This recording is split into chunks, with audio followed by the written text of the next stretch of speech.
How's it going, everybody? Welcome in Paragon City Games Tuesday Legacy. So tonight we have some low attendance ratings. Just a little bit. We have more than 9 people. We do have more than 9 people. We do. I'm not entirely sure why, but we are only going to be doing 3 rounds tonight. Yeah, and it'll be great. It will be awesome great. 3 rounds. They will be an awesome 3 rounds, but it's always that 4th round that it's like, all right, now who's taking the whole thing down? Now it's going to be round 3. Yeah, and so I won't be yawning and falling asleep. Mm-hmm. Do you still post here? You did right there. Cool. Perfect.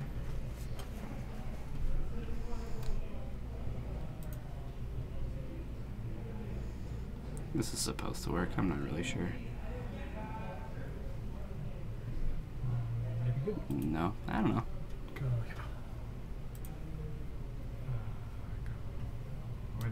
yeah. All right, so of our 10 players, we get to watch. We don't know yet. We get to find out. I as we go along. assume it'll be pretty easy to know. It's part of the fun every time. I looked out and there wasn't an unrecognizable face, which should be pretty easy to figure out what people are playing. Yeah. So this is Matt. This is Matt Hacking. And he's playing a Allurin. I believe he is playing Allurin. I think he was talking about adding white last time I was talking to him. Maybe he already added white even last time. Allurb. And across from him, This is Jeff. And Jeff, I happen to know, is on Punishing Jund. well done. Look at you go. I knew I could do it. Yeah, so Jeff got here today and he goes, "Hey, so I forgot all my cards. I thought I threw them in my car, and can I borrow your Jund deck?" and I go, careful, because I'm going for 3 times in a row with this deck. You could ruin this for me. And he goes, I mean, I'll try to win. And I was like, I don't know. So we'll see. I suppose we should just ignore the elephant in the room. That is that you thoroughly defeated me last Friday. I did. Yeah, We should ignore that. Because I made awesome errors. So if anybody was watching last Friday, just pretend that didn't happen, and you can tell me all the things I did wrong. Because I did them all wrong. And I'm very aware of most of them. I probably butchered most of my plays too. Every time I win, though, I feel like that's how it is, and every time I lose, I feel like it's even worse. It's just the degree of how badly I do things. Right. No, you thoroughly defeated me, and I'm not sure if some of my choices, if I had made them differently, I probably still would have lost. Yeah, Friday was fun for me because I went round 1, beat my worst matchup. And then I get rewarded by the Delver matchup into the Death and Taxes matchup, and I was just like, Perfect. Yes. All right, so here we go. We're gonna have Allurin versus Jund for round 1, and Jeff might have a pretty. I mean, it's Jund, right? It's a deck for people that really just don't need things explained to them, right? Yeah. You don't have to make decisions. No. No, the deck just plays itself. It's not. Actually, that's kind of how Modern is in some ways. When you play Modern Jund back before, the new string of decks were a thing. Right. Modern Jund felt like, hey, look, I drew really powerful cards, and I'm going to play them. And Punishing Jund's a little. I've heard people say that, and yet, it's all the players that are not so competent that pick up Jund. And then I watch them play, and I just go, "Oh my!" Yeah, no, Legacy Jund. There was times when both of you and I were just tanking on decisions, right? Oh, I think at the end of our match in Game 3, we both just took like 2.5 minute turns each, and we just like untap, draw our card, and just go. Hold on, wait. Yep. All right. So let's figure this out. Matt's going to take a mulligan here, and Jeff is playing Jund, so he doesn't ever mulligan. Right. Mm-hmm. It's got to feel really nice. Just to never, oh, look, I drew cards, and they're perfect. Hey, welcome in, Brian. Actually, This is not a favorable matchup for Jund. They have this grindy creature game plan that they can use, Right. and once a learn goes off, there's not really a good way to interact with it, and you just die. Yeah. So you just try and win before that. And Jund's not fast. Did No. I mention that? No, it's not at all. I have definitely gone aggro with this deck, but I don't think you typically want to do that. All right, so we got Misty Rainforest versus Bloodstained Mire. Gets Badlands. Very exciting opening turns here. Yep, I think this is going to be a Deathrite Shaman, All the action. Yeah, which is exciting. it is. This is a way that Jund can go pretty fast, right? Yes. If he can go Deathrite into his what's your T drop here? He's got a Grimflayer A in his flare. hand. Yeah. The Grim Flayer, not the Happy Flayer or the. And the fact that he has a bolt on top of it, it actually is a pretty good hand Yeah. against a mulligan. A little more creature interaction would be good. All right, let's see if Matt can get anything going early here. Matt also has something that is kind of rough about his deck. If he is on the 4-color version, sometimes the 4-color version can just tank on its colors.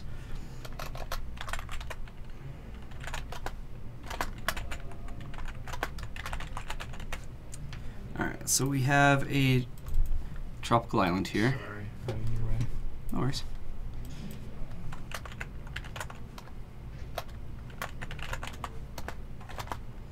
He's on Reanimator Depths. Alright, turn 2. We're going to play a Baleful Strix. Odion's playing Depths. Reanimator Depths. Oh, wow. Yeah. Alright. He's playing Patrick's deck. Cool. Yeah, so he's just going to bolt this, get it out of the way. Yeah. He does want the opportunity to be aggressive. So what's crazy here is we've got instant land, artifact, and creature in the graveyard, right? Oh no, because Grimplayer Yeah. only cares about your own. It only cares about your own. graveyard. Mhm. Yeah. But that's fine because once it hits, it's gonna, it's gonna enable itself, which is strong. And I keep playing this Grimflayer, and I haven't gone back to Bob. I Yeah. have not gone back. Yeah. Sometimes when I played against you, I blind named a Bob, right? 'Cause I You did. thought, Yeah. what's the card I fear most right now? Oh, Bob would be pretty brutal. And then I play Grimflayer. yeah, and I was wrong. Yeah. That was one of my many wrong decisions. But Matt has the answer this time with Abrupt Decay.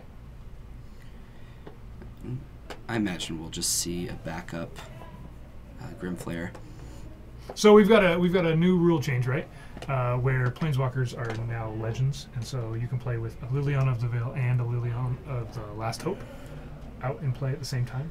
I haven't seen the official rule change on that. Did they release that? Yeah. They did? Yeah. So yeah, you can't have two Lilianas of the Veil in play because it's a legend. Okay. They now literally have the legendary subtype, right? So did they errata all the past ones to be legendary? Yes. Yep. They are all legends. That actually matters. Now there are things that can go and search for legendary things. Right. And Interesting. I'm pretty sure. I'm not 100% sure. Okay. But I'm pretty All sure right. that's how it works. So does that affect your deck at all? You play 4 of Lily of the Veil? Yes, I do. Would you consider playing a 1 of Last Hope? Yes, I would consider Considering it. now that you could have... I don't think you drop any Liliana of the Veil, but I could see finding a slot for a Liliana of the Last Hope. Whereas before it was like, no, it doesn't make sense. I don't want them battling each other for the spot. In modern Jund, I could see the Liliana of the Last Hope being quite good. Here, in Legacy, how good? Yeah, maybe it's a 1 of. What in this like one of those Maybe when you I don't cut? even know if you'd play it in Legacy at all. I saw a 1 of in some of the deck I was running where you're looking for Snapcasters and Delvers and other really small drops, Yeah. and you care. But Yeah. so, yes, obviously, I think it's going to affect modern deck lists, I think so. but it might. It's curious. I was just chatting with some people, and so if you're playing with Jace the Mind Sculptor, now you could play with Vryn's Prodigy. and it You actually could, yeah. matters. I really like Vryn's Prodigy in Legacy as well. You maybe even play 3 Jace, Bellerin, as a potential Jace that you wouldn't have considered otherwise because of the downside previously. That is an option. And then, of course, we've got... it's powerful. What's powerful against Pile? Last Hope is that what? Okay. Yeah, it's definitely not a bad card. Right. It's just I'm curious if you which decks it would maybe see playing. So then the other card that maybe gets start playing is some Gideons, right? Like Yes. we might actually have some 3 mana Gideon, 4 mana Gideon, and 5 mana Gideon decks, right? Just mono Gideon. Those are possibilities now that people wouldn't have considered before. Yeah, I'd say that Last Hope is pretty good against elves too. All right, so we've got. Does he have Delirium here? Yeah, Yes, he triggering. does. So this is like a free Punishing Fire to put in the graveyard. He doesn't have the Grove yet, but a lot of times off of Grim Flare, I'll just throw it into the graveyard. And it's like, I don't need this. You'd rather have it in your graveyard than draw it Yeah. and waste a draw that way. What's his top card that he's looking at? Tarmogoyf. So he's just gonna keep all 3 on top.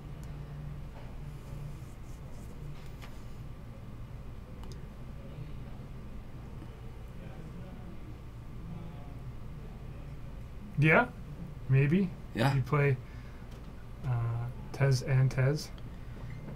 Might be a thing suddenly. Okay. Yeah. Mono blue Tezzeret and Agent of Blows.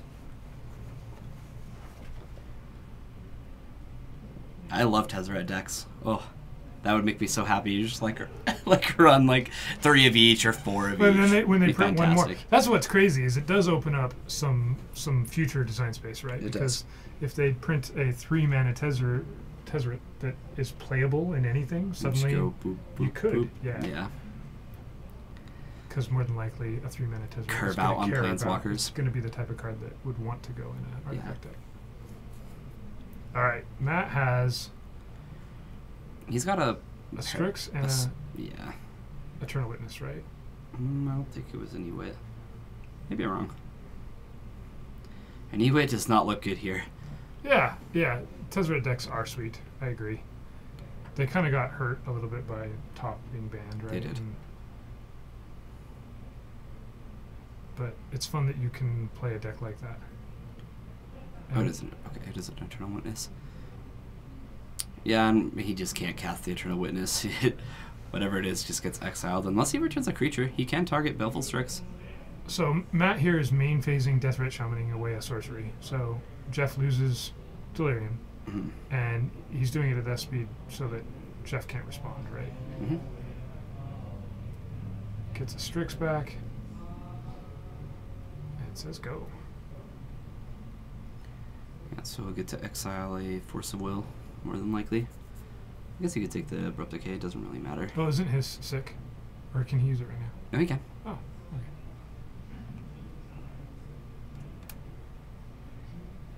Yeah, so he's just gonna act. He's debating casting something instead of just dealing the 2 damage. Yeah, just get rid of Force of Will, put you down to 9. Yeah, him losing Delirium actually does hurt unless he has a sorcery to back it up. Which he has Bloodbraid Elf. That's where my heart tells me to go. Well, it's not like you've ever played this deck before. No. No. Like, I attack Bloodbraid Elf into like anything. I don't even care what it is. There's like attack with my 3/2, and they're like, oh, I have a 2/1, I'll block, and I'm like, okay, like, Yeah, and here we're gonna see it. don't care. All right, Bloodbraid Elf. The red-green card advantage engine. Yes. Oh, look, Oh, 2 perfect. damage. Oh, and he knew it was there too, right? Oh, he did. He set it up. He That's stacked right. that? He did set it up with Grim Flare. I missed that. I mean, I would have done it if I was playing, but I'm not. I don't have to pay as much attention. Oh, look, there's another one. That's fun. Yeah, I think we should put that on And- top and and just go right through the lands. Perfectly, yeah. Just Mhm. get rid of your lands. This is a fair thing that you were able to do, where you get Yes. to stack the top of your deck, use a red-green card to filter out your lands. Totally fair. I would debate putting both lands in the graveyard. I probably would, in fact, just because I have the Deathrite Shaman, but I can understand why not. Because it doesn't really... They're Mhm. going to get shuffled to the bottom anyway, so Yeah. why not? Just having more lands in the graveyard to use. So, yeah, you kind of have a weird play there where Matt last turn used his Deathrite on his main phase. He did. And he could have prevented Jeff from having 4 mana this last turn. What is his exile pile? In Matt's exile pile, he's got A Brainstorm, a Force of Will, and 2 lands. 2 lands. Yep. And then Jeff just has that Hymn to Tarok exiled. Yeah. He's kind of double stacking his graveyard. Yeah, I've always double stacked my graveyard to show Delirium.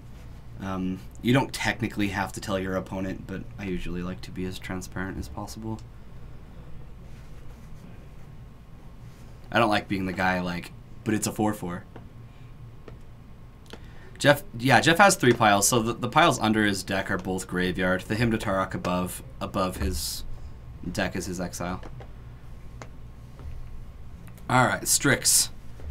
You lose 2, I gain 2.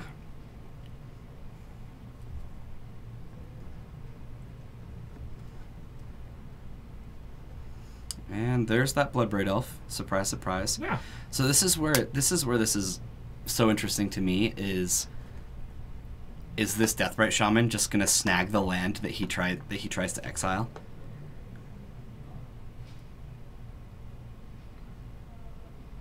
Yeah, he's not even risking it. He's just gonna cast a Deathrite and probably a Tarmogoyf. Yes, so Legacy is supposed to maintain your graveyard order, you're correct. And, Neither of these decks care. yeah.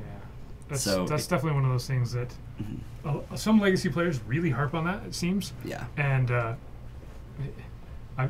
there's a lot of players that it never even comes up. But in this one, they would have been able to... The only deck that I can think about that actually cares is Dredge. Right. Dredge and some Reanimator decks And some Reanimator decks. that have, if you're playing... Whatever, Nether... Is it... It's not Nether Spirit, No, it's... Shallow Grave is the card Okay, that cares. yeah. It matters which card's on top.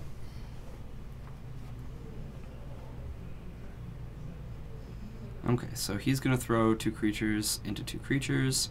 Now, there should be 1 trample damage.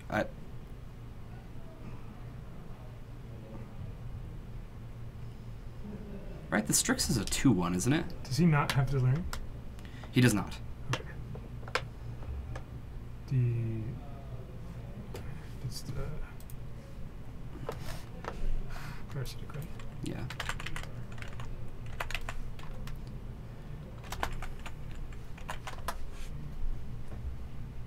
No, it is a 2/2. Shows what I know. What? You haven't been playing against... I always forget to play against Parasitic Strix all the time. Usually when it hits the battlefield, the game ends. right? And in this case, it didn't. It never mattered that it was a 2/2. So I was like, wait, it's staying on the board. What does it do? That's a fair point. So, okay, so here again, Matt has used his... I mean, now he's up against 2 Deathrite Shamans, right? Yes. So, and Jeff's got his 4th land anyway. Mm-hmm. So he'll probably just crack. And just win. I would assume so. Or just about win. I guess it depends on what he hits. You could just attack for lethal, right? Yeah. You could attack with a Deathrite Shaman. You can. I don't know what Matt could really have with 4 mana. He probably just has an Abrupt Decay, which can't actually kill the Bloodbraid Elf. So if this hits a burn spell, the game's over no matter what. Otherwise, he could just leave up both Deathrite Shaman and deal 3 damage. Yeah. Or deal 2 damage. 2 points of life loss. Seems pretty straightforward. Mm-hmm. And even if the elf gets countered, you still are getting something off of it. Yes.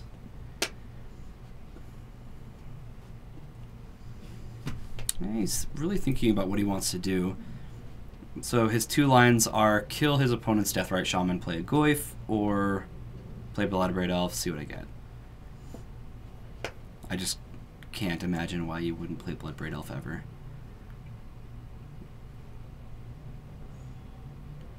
And he is going for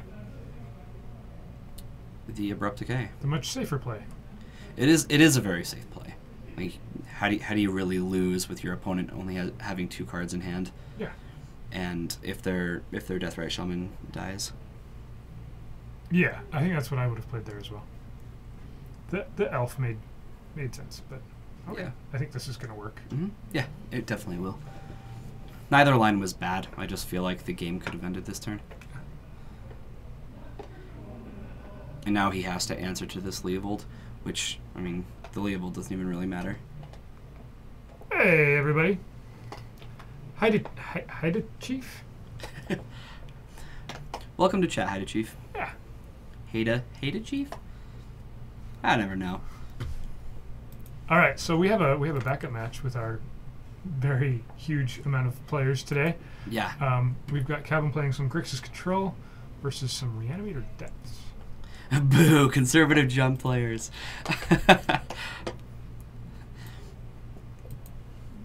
See, and this is the issue. He's not a Jund player. Oh, geez, you're being called out, Bryce. No, I did. I returned your email. I sent you one. I promise. I think I did. I tried to. I did. I set up the email I sent you and sent you one back. So now I was wondering. I was like, wait a minute. I haven't heard anything back. Did you respond back to me and I, for some reason, set it up incorrectly and haven't seen it? That'd be horrible. I'm sorry. Mail Solutions. Tell me if you got the one I sent you. Calvin, I do not believe is playing Kess. I played a one of Kess last Friday. And I had to kill it twice. And I actually really liked it. It would have been brilliant had it stayed out at all, but it didn't. But it was definitely a answer me right away card. Yeah. Okay, I'm sorry, Mail Solutions, that I didn't respond. I will figure that out. I'm this time I'm blaming it on I set up an email and I thought I had it all set to forward and stuff, and I guess I didn't. Maybe I blocked you. Put you on my. I'm going to create this new email address and block one person. Block the only person who has the other. All right, looks like we're definitely in like a game 2 here, and Calvin is going to surgically extract a Chancellor of the Annex, which is right after an exhume here, which means Odeon does not get to exhume anything. Yeah, so this deck's really interesting. It's a Reanimator deck, but you also have the Depths combo as well. So it's like a Turbo Depths deck. Without combined. the turbo. Well, it has dark Depths. Yeah, but you're not like turboing it out. No, but you can get dark depths together on turn 2. It is a really fascinating like alternative win because some decks can just wreck the. You play a Leyline of the Void and I'm done, unless I can get perfect Dark Ritual mana or something. Right. Okay, I will check it this evening. Mail Solutions. I'm sorry. This one person who's been trying to contact me for like 3 weeks now. This just means he's gonna accelerate the time he gets you the altars. Yeah. He's like, once I actually get this going, it'll get done. So it looks like he gets to play a Snapcaster Mage. And Surgical again. And Surgical again. Fun. So this is hitting Faithless Looting. Yeah. Which I think is actually a really strong card to hit.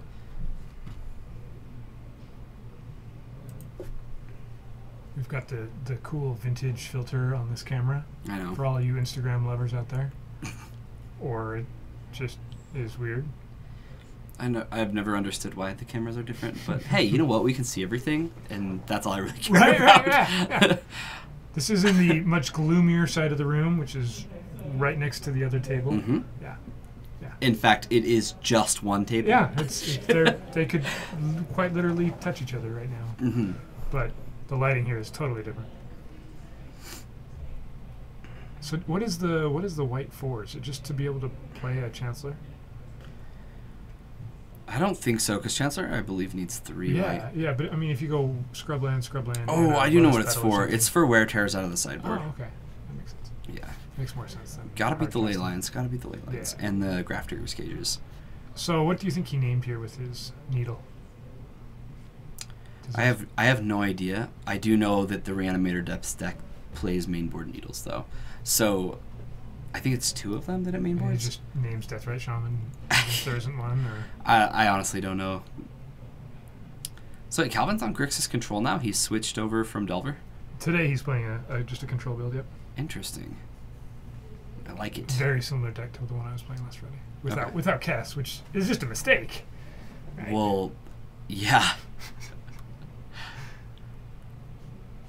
All right, let's see how our other match. All right, we're gonna switch back to the It's starting the up. table that we can actually see. Let's get rid of this parasitic Strix. Oh, we won't forget it's a... Alright, we're on... Jeff's up a game. Jeff won, game 1. Here we are. Yeah, he was able to keep Matt off of his creatures, and Matt did not find a crucial card. That one that, what is it? Al-Ru-Yin, I can't spell. Look at that beautifulness. Oh yeah, I just noticed. There we go. That one. Yeah, so he wasn't able to find Alurin, and when you can't find Alurin in the Alurin deck, you're kind of a bad creature deck. Sometimes it doesn't work. Other times it does. I have seen it work before. Yeah. So this is another Mulligan by Matt. And he's on the play, which is right where you want to be. Against Jund, whose cards are better than yours. You know, this deck is called Punishing Jund. Is that It right? will punish you. Oh. These silly little things. Hey there! Welcome in. Thanks for joining us. Hey, welcome in, Jordan. Turn 1 Deathrite. Off to a good start. He doesn't even need to tap his Tropical Island. That's how cool this is. Look at that white bordered. What is that? A Portals 3 Kingdoms small? What's happening? It's not a P3K one, I'm sorry. Boo. Yeah, I've been working with my cube, and I got all my P3K stuff into my cube. So I have these silly little dual deck lands. They're fantastic. It's Ice Age art with the the big swamp thing. White bordered. Yeah. Mm-hmm. Can never remember the name of the dual deck. It's like something in Garfunkel. I don't know. yeah, it's the Simon and Garfunkel dual deck. I didn't know that was a thing. Oh no, I can never remember.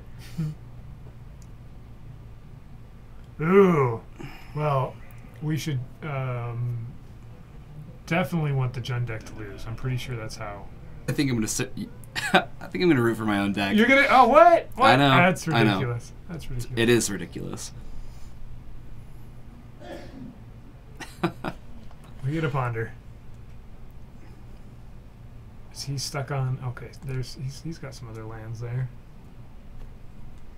You make a lot of Jaces. And then a lot of tokens. I suppose so.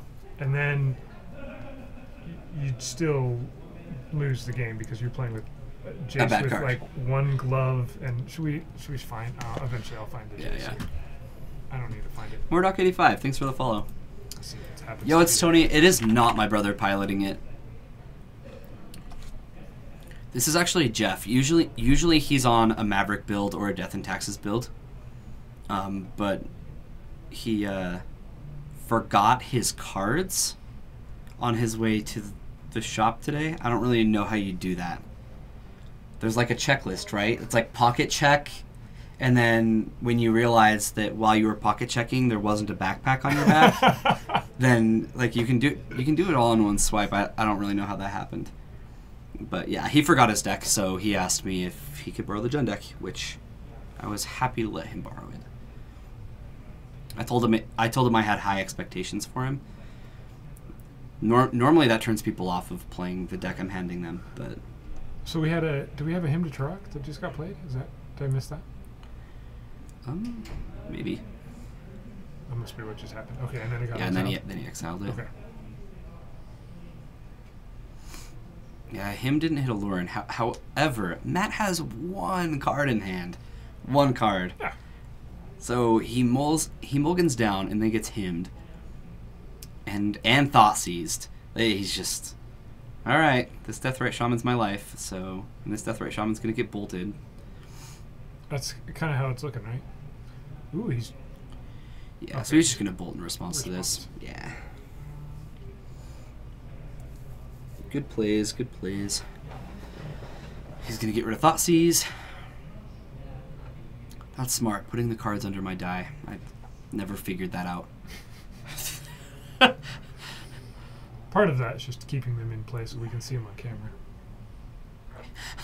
Great Weather. You should make a JTMS token. That's how we get JTMS back into Modern. There you go. He ults and you get a token that's a Jace the Mind Sculptor token. No, because it makes a token of no. No, it would have been a cooler card. That's what he's saying. So it is. You make 2 copies, right? And are they tokens? I gotta find the silly card now. We're gonna have to pull it up eventually. If any of these rounds end early, you know we're just gonna be talking about spoilers and sharing our terrible opinion on them. Our terrible opponent. Yeah, that's what it is. Actually, there is a couple cards that I think might Create 2 tokens. So you can now have a token that's a. Let's see if we can do this.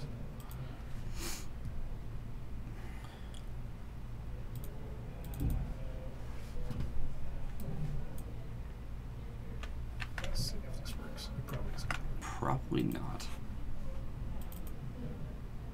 Not like I wanted to. No. Okay. I'll pull it up in a minute. Sweet. So now you can have a token of a planeswalker. You could have had that before, though, right? Was it possible to create a token? I think you can create a token of a permanent with some card. I'm sure, but no. I'm not sure if you could actually. So. Ooh, we're gonna Pyroblast Leovold. That's fair. Excellent. Yeah. Rude. Man, I don't even know if I would have brought in Pyroblast in this matchup. I'd probably be a little tempted to. We need a Jack Sparrow altar of Jace Cunning. That could actually be pretty cool. That would be cool. Just with his hat and all of his trinkets and bracelets and. I just remember seeing, like, the first comment I saw on Jace Cunning Castaway. It's just some guy who's like, why does he still have 1 glove on? And I just look at it and I'm like, why does he have only 1 glove on? Well, he's using his 1 glove to write with a sparkler. Is what he's doing. See the safety first. He's sparkler ready. Yeah. Gotcha. We'll pull it up and you guys will see, and it'll make sense. Okay. So Jeff doesn't have the land he needs, and That's kind of rude. Matt really doesn't have what he needs either, but at least he has Deathrite Shamans that can attack So for do you 1. just him here and get rid of his last card? Is that what he has? He has a him? Yeah. Oh, Isn't that what definitely. that is? There's no better use for it. You may as well cast it. The only other thing about that, though, is maybe he just doesn't want to lose more life off the Deathrite Shamans. Because if he puts, like, a non-creature, non-land Sure. into the graveyard, then now both of them have another target.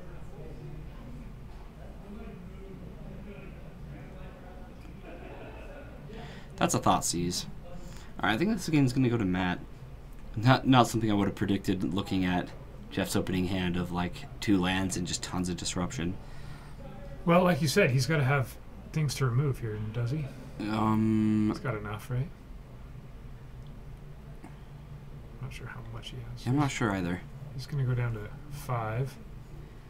He's just attacking? Or no? And Jeff's He's just got things. Yeah, he's Okay. just removing those 2. Hitting for 4. Yeah, Jeff was in a pretty strong spot and just never saw his 3rd land. Huh? Yeah. Any fetch land would do it. Even if it was a basic forest, it would be great. Like, the Badlands is probably the only land in the deck that would be bad, which is Quidzindaddle, because it's called Because Badlands. it's a Badlands. It is the worst dual land there is. Followed closely by Scrubland. Yeah. Because one's a bad card, the other one's just... A scrub. Yep. Mm-hmm. Yeah.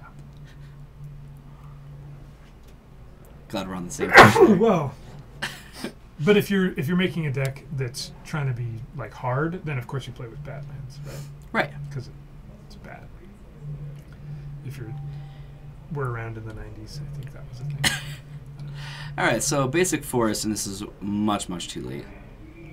Unless he can. Well, he has a Maelstrom Pulse. He can just kill both Deathrite Shaman and then die to the bird. Die to the Harpy. That'll be fun. Yeah. That'll be great. Yeah, you Maelstrom Pulsed my Kess. That was rude. I play this 3/4 flying, and I'm like, I got him. He's got a lightning bolt or a punching fire, but it doesn't matter. And then he Maelstrom Pulses it. He calls it rude. I call it necessary. Whoa. I guess. All right. We got Even it. things We up got a 1 to game 1. 3. And let's see. Yeah, this is over. I think Calvin took this one down. But I'm not sure. This is a small tournament. I assume we'll see them on the top tables. We'll know who won later. Between the Reanimator Depths and the Grixis Control. Alright, I'll set up this here. While they're shuffling.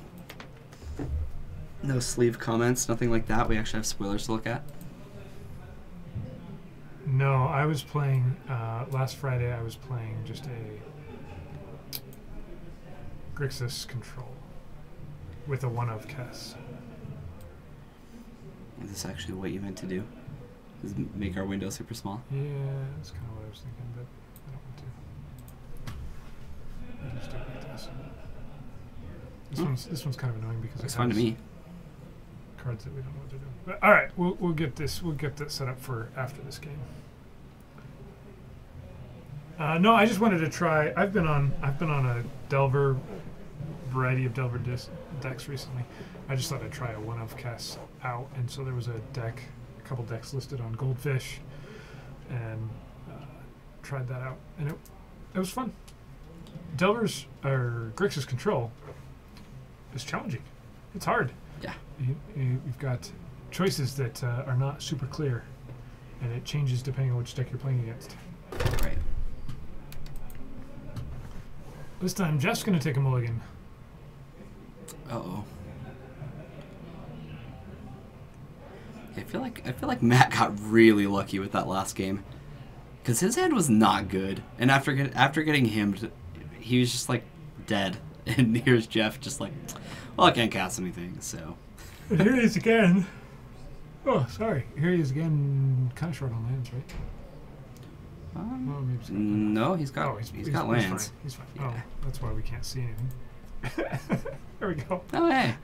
It's bigger now. We can see things. I'm like squinting. So I think the reason to keep this hand is just purely because of this wasteland. This is really nothing special. He boarded in Ancient Grudge, which has some targets. It can kill Shardless Agent, and it can kill Baleful Strix. But not too much else. It's also really, really good with Grimflare.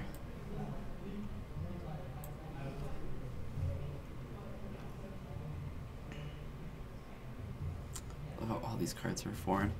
Right? Many of the uncommons that have been spoiled so far are Yeah. from foreign websites.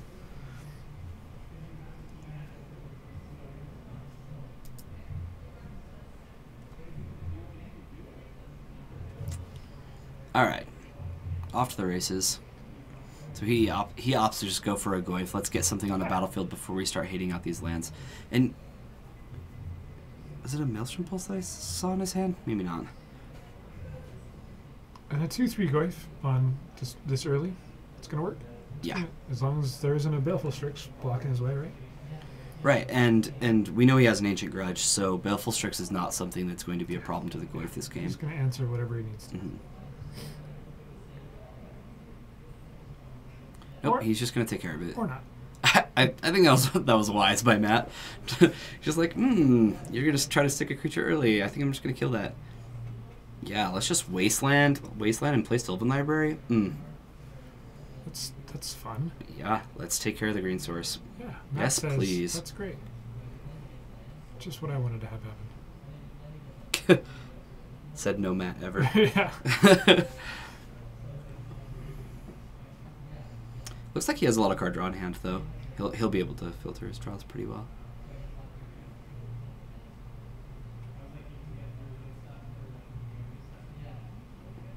He's got a lot of cards in hand, that's for sure.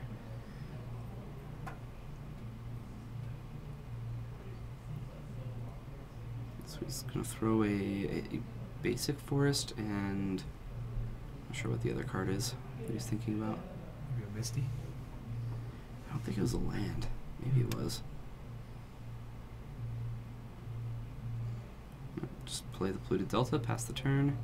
Alright, let's do some Sylvan All right. So Library. at this point in the game, do you only take one card? If you're a Gen player. It depends what they are. In this case, I'm You don't pretty. need the land, right? Depends what's in Jeff's hand. I didn't see how many other lands he had, but it looked like he had another. So, it's possible you just want to go land into Bloodbraid Elf and just make sure you have the lands for it. You're gonna be looking at the top 3 the whole game. The chances of you drawing more land is very small. Right. If you do draw a land, you're gonna draw a fetch and get yourself out of it next turn. Okay, he has a Hymn to Torok. Yes, Wasteland into Hymn to Torok. I like this a lot. Says the Jud player. I like this a lot. Matt says, wait He's a got all minute. these cards in hand, and we're gonna Already- say, all right, well, we're gonna get rid of you're gonna get rid of some stuff, and also push you off a land after he just threw away a land with the Brainstorm, right? Ooh, Harpy down. Okay.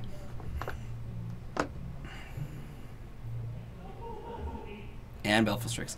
I actually kind of wish he just kept the Baleful Strix, because, or probably from Jeff's perspective, he's like, oh, that was a Okay. target for this bad card in my hand. So right here, you've seen Matt use a Brainstorm, right? Mhm. And he played a land off of it. Yep. So he's going to opt to play a Hiding Needle instead of Wasteland. I really don't know what this is gonna name. It can name Harpy. That makes it so he can't combo. Mhm. But I'm not sure. He could put it on Deathrite Shaman, however, that catches your own. Neither player has them. I don't know. I don't know if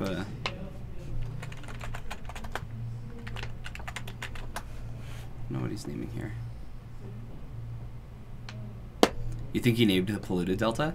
He could have. Obviously, he didn't, right? But he could have put it out. And, Oh, he's end of turning fetch. Oh no, he's main facing fetch. yeah, That's yeah. right. So if he had wanted to, he could have trapped Matt there, played Needle, and said, have a response. And then when he said no, said, okay, play the Delta. So this is really interesting. Matt's brainstorming, and okay, now he's putting everything in his hand. Like he just like looked at the 3 cards like it was a Sylvan Library trigger, and I was like, interesting. You just have it all in your hand, huh? And he does have a Lurin now. That, with all the lands in Matt's hand, I don't think it's quite the scariest thing yet, but Lurin plus Shardless Agent is definitely threatening. Yeah. Yep, if he can get there. That Wasteland's definitely going to slow him down, right? Mm-hmm. And if it's just a matter of, is Jeff going to see it that way? Or is he going to just try and play his Bloodbraid?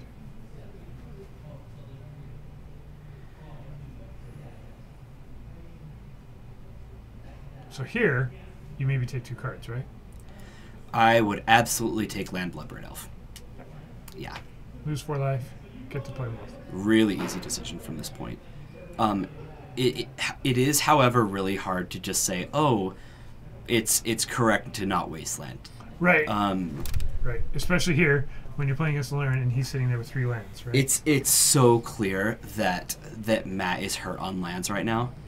As far as color, like his basics just aren't getting him where he needs to be, and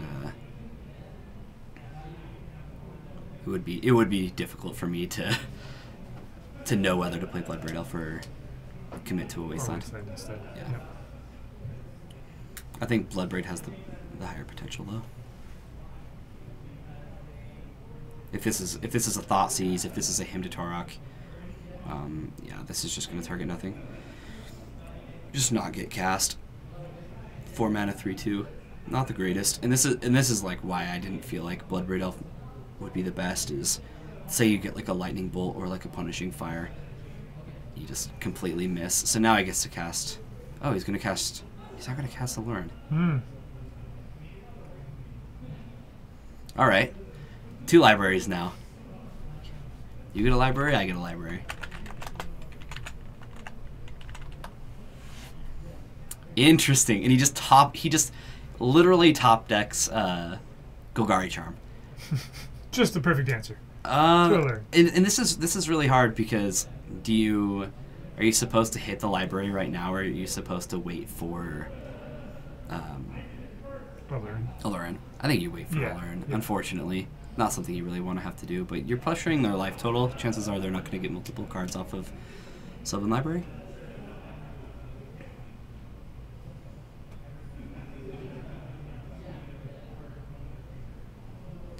Yeah, he'll take Abrupt Decay. So now he's got Allurin, Abrupt Decay in hand. Not a spectacular hand. And he's facing down a 4-turn clock.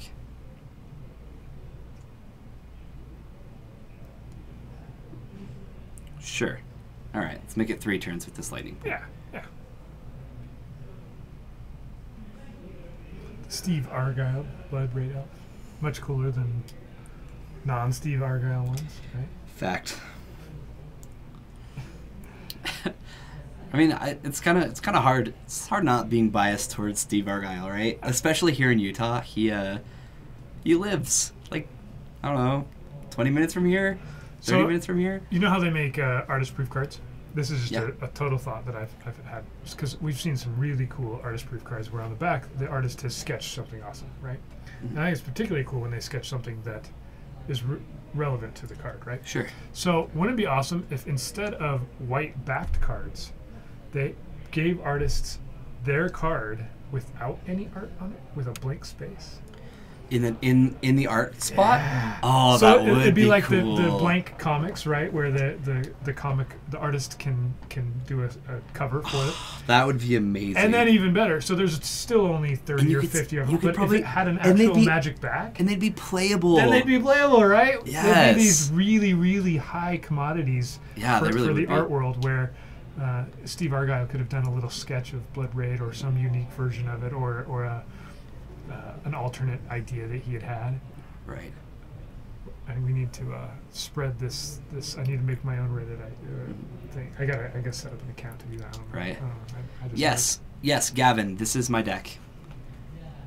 Jeff forgot his cards today, so he's playing Jund, and it looks like he's about to take this round this turn. off of one card. Yep, we'll Thoughtseize, make sure the coast is clear. I assume it is. Because Abrupt Decay doesn't get a Bloodbraid Elf because it's too good. I guess he Abrupt Decayed earlier on the Pithing Needle. Smash. 3. Lightning Bolt you. Good game. Revised lightning bolt. Is that a revised lightning bolt? Maybe. Hmm. Yes. Leave me alone. There he goes. So, Mr. Gator, I would play with Bloodbraid Elf if I were you. That's how I would start my... Because it worked there. You're brewing a Jund list.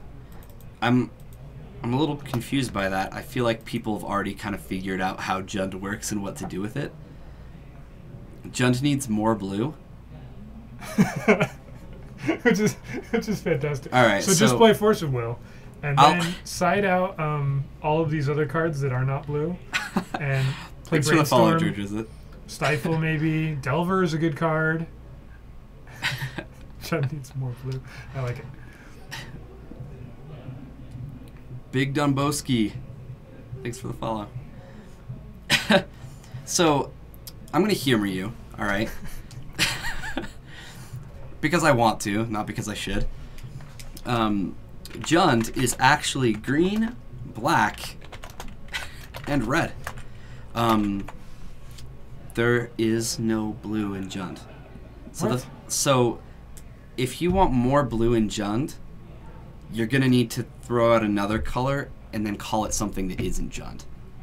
I think that's the point entirely. Okay, yeah, awesome. Yeah. So if you want to make your deck better, that's often what people joke about in Legacy, right? Like, which card would be better here, this card or this card? Well, take those cards out, put in Force of Will, and play a different deck. Yeah, non-interactive. I know you were just messing around. I was just teasing. All right. So we're going to, what are we going to do? We're going to show our lovely faces. Here we are. And then we're going to pull up some things. It's the only way to make Jund playable. I've been playing Jund for years, and I will say I don't lose a whole lot with it. Whoa. Not a lot. Why did you do that? And never before have I felt like I needed blue. Aw man, we get to talk about some stuff. Uh-oh. We're going to see if any single new card spoiled is a legacy card. I'm going to vote no, but I haven't seen everything yet. Well, and some of them have languages that make them hard to read, right? And we can always click into them and check it out. All right, so Let's transition we're this going to over, try yeah. this. We're going to try it this way. We're just going to show you cards. We've got Jace, the awesome. He's holding a sparkler. Pretty sure that's what's happening right there, right? Yep, a sparkler. Yeah, and that's why he's wearing a glove. We just decided somebody ripped off his shirt or something happened. And then they decided that they needed to do some sparklers and, safety So first. he's hanging from the things and sparkling. Yes. All right.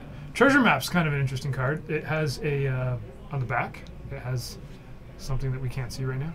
I think if you click on it, will we be able to see it? No. Oh, there it is. Yes. Treasure Cove. So this is the back of it's a DFC card, right? I believe this is what the invocations, the masterpieces were. Whoa, what do we have happening? We got all of this other stuff happening is what we got going on. There we go. I believe Mark Rosewater said that this is what the masterpieces were going to look like if they had been in this set. Oh, okay. Interesting. And then it got changed. So there's more of these. There's some 8 of them, I believe. And this one's kind of interesting because it's definitely not a legacy card. But okay, for 2 mana, you drop out this thing that lets you scry, right? When you scry, you put a counter on it. Then if there's 3 or more, you remove it, and it transforms. But you also get 3 colorless treasure tokens. When it transforms. So not only do you have a land, so you ramp Right. into a land, but you also get 3 lotus petals. And if you would rather draw with the lotus petals, then you get to draw with the lotus petals. It's pretty strong. It really is. It's pretty strong. It might take a little too much time for this card to be good, but once you get it flipped, yeah, looks powerful. It's definitely strong in sealed or in draft, right? Absolutely. Let's see if we can I do love me a good draft. go back here, and we will again try and see if we have anything at all that resembles some of these cards. We can't actually read what they do. Yeah, Mythic Spoiler's not always the best about it. They always show these ones, which is fine. I think Goldfish put up a bunch. A little bit better. Yeah. So this card is interesting. Bloodcrazed Paladin. 2 for a 1/1 flash, and it's black. Right away I'm intrigued, right? Okay. And it enters the battlefield with a +1/+1 counter for each creature that died this turn. I actually think this card has some potential. If you Wrath, and at least in Commander, at the very minimum. Right. Right? But 2 for a 1/1 flash in black. This Not a one lot- jumped not a out lot- at to me. Not a lot of black cards have flash. The last one I can remember is the enchantment that's that whenever a creature dies on your side, each other player needs to sacrifice a creature. Yeah. Grave Pact on a stick. This one is intriguing. Yeah, this is an interesting card. And, it's just 2 for a 1/1 and it's rare, so it's not going to be hard to pick up if it is a card. The ability Crew has returned Yay! much sooner than we were expecting. On a boat. I think. Yeah. We gotta crew a boat. Let me real quick make this go away. Check this real fast. Check this one. Yeah. All right. Good thing we checked. We're gonna have Calvin verse Is this Shay? Shay. I do not know what Shay is on. Calvin we know is on Grixis Control. I'm pretty sure Shay is still on Storm.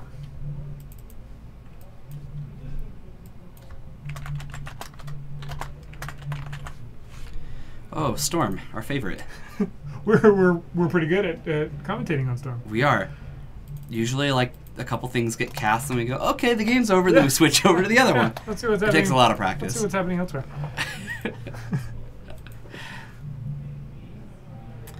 I don't know. Shay told me that he's gonna build something new, Okay. and he's close to it. I support his decision. I do too. I said that's a good idea. Trying to be as nice as possible. All right. Our other match Solitaire here- comes free on like every computer. I'm pretty sure there are free Solitaire apps that you can download. Storm count 1. See how good I am at commentating on this, guys? Yep, you got this. He played a card.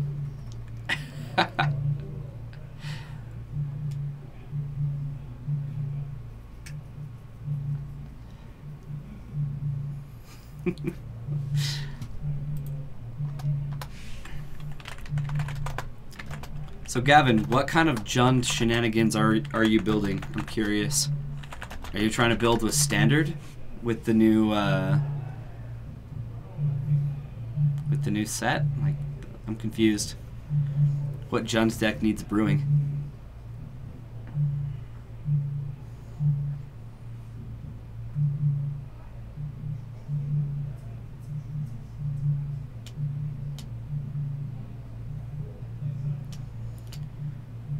Oh, I did that wrong. I knew I made a mistake. What do we do? It's not Shay. Shay. Ah, okay. There we go. Sorry, Shay. The spelling. Don't worry, Shay. Usually L's end up in my name. I don't know why. Yeah, that's weird. You're a pretty honest person, so I don't know why you change it from a K to an L. I don't understand either. I mean, L is pretty close to K in the alphabet, so I guess.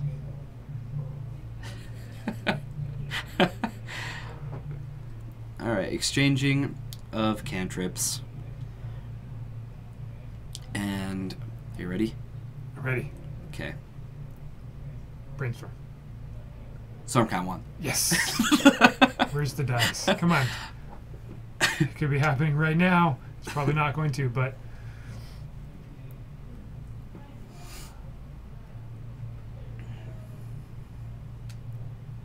I don't think Calvin is playing Hymn to Turok. I don't think that's the type of control list he's on. Yeah, I'm not sure.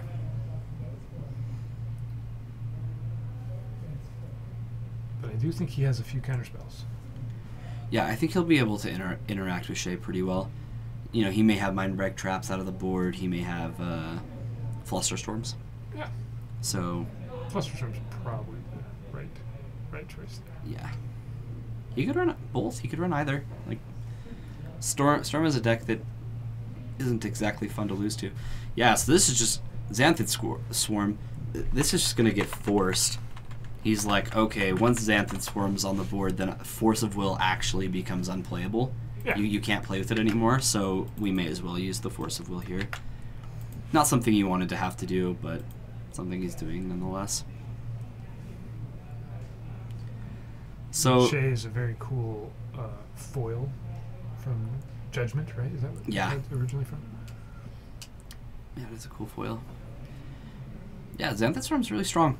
Those of you who don't quite understand its purpose, the Storm player doesn't want the other player to be able to interact with them, so they play this Xanthid Swarm card that they'll start out by attacking for 0, and once it attacks, the defending player can't cast spells, and then they can just storm off with no interruptions. Yeah. And it's really annoying to have to deal with the 1-0 before you know, in order to interact with him. So Yes, Calvin is playing Cabal Therapy. That makes sense. Along probably with Gitax and Probe. There it is. found it. Oh, so here's the weird, always the weird interaction. Do you probe before you play Young Pyromancer, or do you probe after you play Young Pyromancer? When you're up against Storm, I'm pretty sure you can do it after, if that's what makes the most sense. I think you want to put the Storm player on as tight of a clock as you possibly can. Yeah. The extra token's probably worth it. With my experience playing against this deck, you really just can't dawdle around for very long. You need to start being aggressive as soon as possible, which is really difficult to do. You have to be aggressive, and you need to interact with them. It's asking a lot. And what would be incredible is if he had Cabal Therapy as well. I don't think he does in hand, but if he can probe and therapy and get tokens here, And sacrifice and therapy again. Yeah, You can pick apart his that whole would be hand. amazing. All right, Yeah. so if you had a therapy, what card do you take here? Does he have one? No, he has a ponder. He's got duress, tutor, his own therapy, right? No. Yes, Is that what that was? is a therapy. Uh, LED Sometimes it's a and a Cabal ritual. brainstorm. Yeah, so I think you take the LED first and probably the brainstorm second. Even that's kind of tough because it's pretty easy to just cast therapy. Calvin already and- played his land for the turn, so can't do one more. But mom, Uh-oh. Shay's getting ready. He's getting repositioned. You all can right, see it happening time here. to start counting. And to start off, Duress. He sees Counterspell, Young Pyromancer. Alright. Brainstorm. Storm count 2. He's going to re-show his hand real quick since Calvin hadn't written it down. That's always the awkward part when you're like, hey, this is kind of a fun match, friendly match. We know each other. I'll play up. And then you play Brainstorm and go, oh, I can't do that anymore. I'm sorry. Yeah. This is why you don't play blue. Is that what the reason right there? Because you can't play up when somebody dresses you? Listen, some people don't have the player skill to play things like Brainstorm and do it well, okay? In my defense, the only time I ever played with Brainstorm in my deck, I won that tournament. And then I never played it again. So Shay probably gets game 1 here. When you're looking across at land, Young Pyromancer, and Calvin's hand, and he's got, 4 power on board? Shay doesn't even have to go off here. He can wait. He can wait a turn. Goes down to 15, and he's got most of what he needs in hand. Oh, okay. Therapy. So here's a therapy, and he should get 2 tokens. There we go. And he should know most of the cards. All right, so he's going to name LED and Infernal Tutor. That's pretty strong. Oh, look, I've enraged somebody new in the chat. Okay, wait. Welcome into the chat. That's all you have to do. Top You of just the have pops. to diss one color, and suddenly we get people that have never said a word to us. They're like, wrong. That was about as succinct as he could. I know you were being sarcastic, but still, you're wrong. Yes, we do have a little bit of glare on this table. I'm sorry for that. We'll try and tell you which cards. We've got a tapped Underground Sea and a Bayou. Yep. But And- yes, the graveyard's hard to see from And here. Calvin just played a Cabal Therapy, and then he flashed it back. We did get some of our lights above our future match turned off, so a lot of the glare's been gone. But it seems like on this table, just this graveyard, and on this side, we're still having a problem. So I think Calvin missed something here. I think so. He played Cabal Therapy and got 2 elemental tokens, right? Yes. And then he sacked one of them to flash it back, Only and got- didn't get 2 more tokens. He just left out his original 2. Yeah, he did. I think he missed a token there, which is what happens when you shortcut. Normally you flash it back and you sack one and get one, right? So you don't even change what you've done. Right, but when you have 2 out, you should be getting another. Yep. Just read Teferi's response. Nah, blue's amazing. I have played a lot of blue. Whenever I'm not playing Jund, I'm pretty much playing blue. You play Merfolk? Is that mono blue? Is that No, what- not mono blue. Oh. Usually some Sultai pile. Yeah. I played Sultai for a lot. Yeah. Sultai or Grixis. Shay goes down to 6. That Cabal Therapy off the top was pretty strong for Calvin. Yeah, it was brutal. And I don't think you can win either. High Tide? High Tide is Oh. Hey, look, Cabal Therapy. What was it that you named? Yep, LED. That's the one I named. Yep. all right. So it looks like our other match is currently doing the same thing here, where they're sideboarding. Can you tell who we have here? Shuffling cards. This is Matt. This is Matt again. Yes.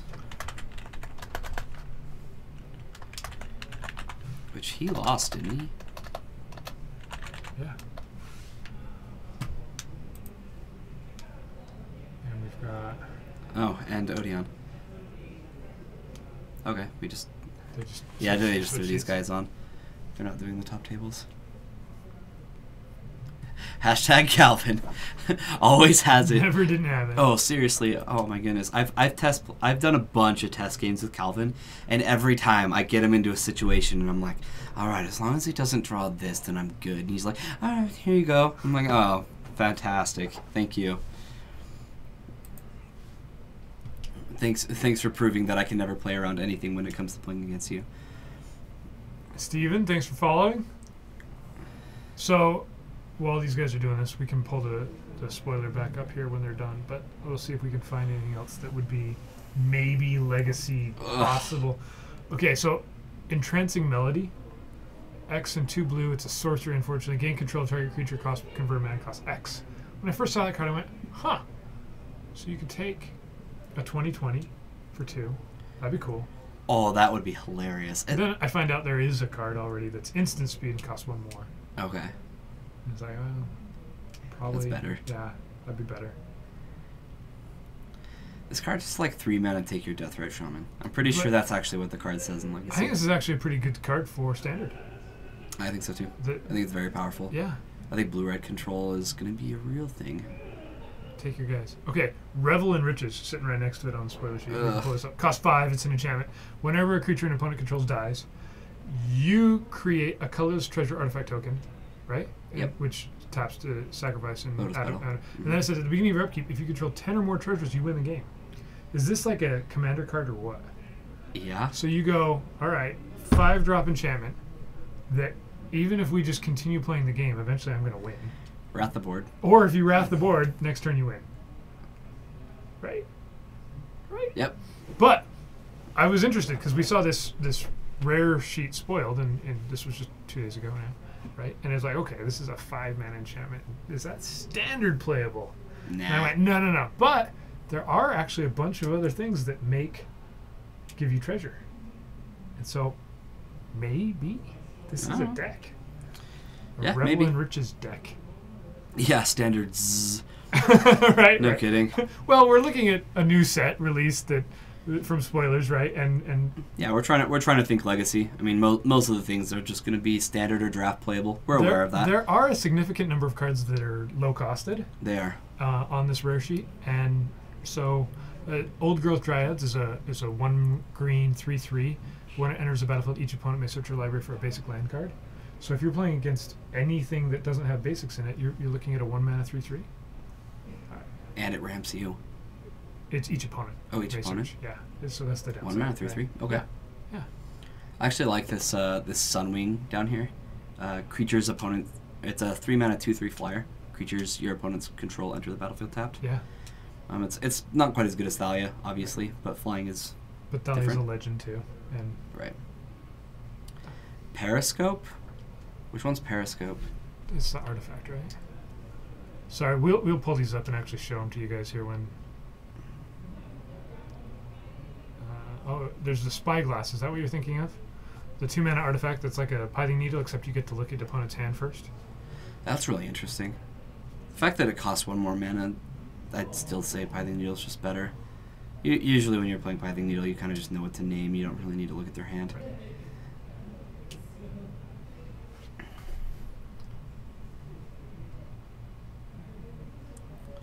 Yeah, when I glanced this set, I really haven't looked at it intently, but I'm not really seeing anything that's too legacy playable. I mean, we've got a little This one's interesting, actually. Yes, This Honor Guard. Honor Guard is interesting. It's a 2-mana. Torpor Orb Yeah, on a creature, 1/3 white creature. which for legacy it's better than Hushwing Gryff. Hushwing Gryff is a 3-mana card, and in legacy, yeah, Right? And some other decks. A few other decks. it actually should kill quite a few decks. There are a lot of enter the battlefield triggers. Finally, Probe. Let's see what you got. All right, how fast can you kill me, Shay? Shay has storm cards. Isn't that surprising? He does. They're things that count for storm. We got a Dark Ritual, a Brainstorm, Ponder, Cabal Therapy, Tutor, and I cannot see. Underground Sea. Underground Sea? Okay. Saw Whitewater. Kind of figured it was land. That's a really strong hand. Calvin's going to go down to 14 off some probes. Mm-hmm. He wanted to. He's on storm count 4 right now.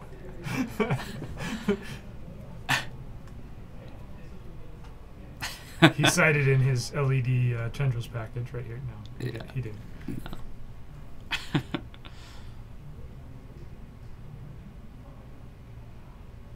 All right, so Shay's playing with most of his hand up. Those are the things Calvin's aware of there. And then his 1 card down, he's not aware of. Sometimes that can get confusing. But he's playing Storm, so he's not going to really have much out in the battlefield either. No.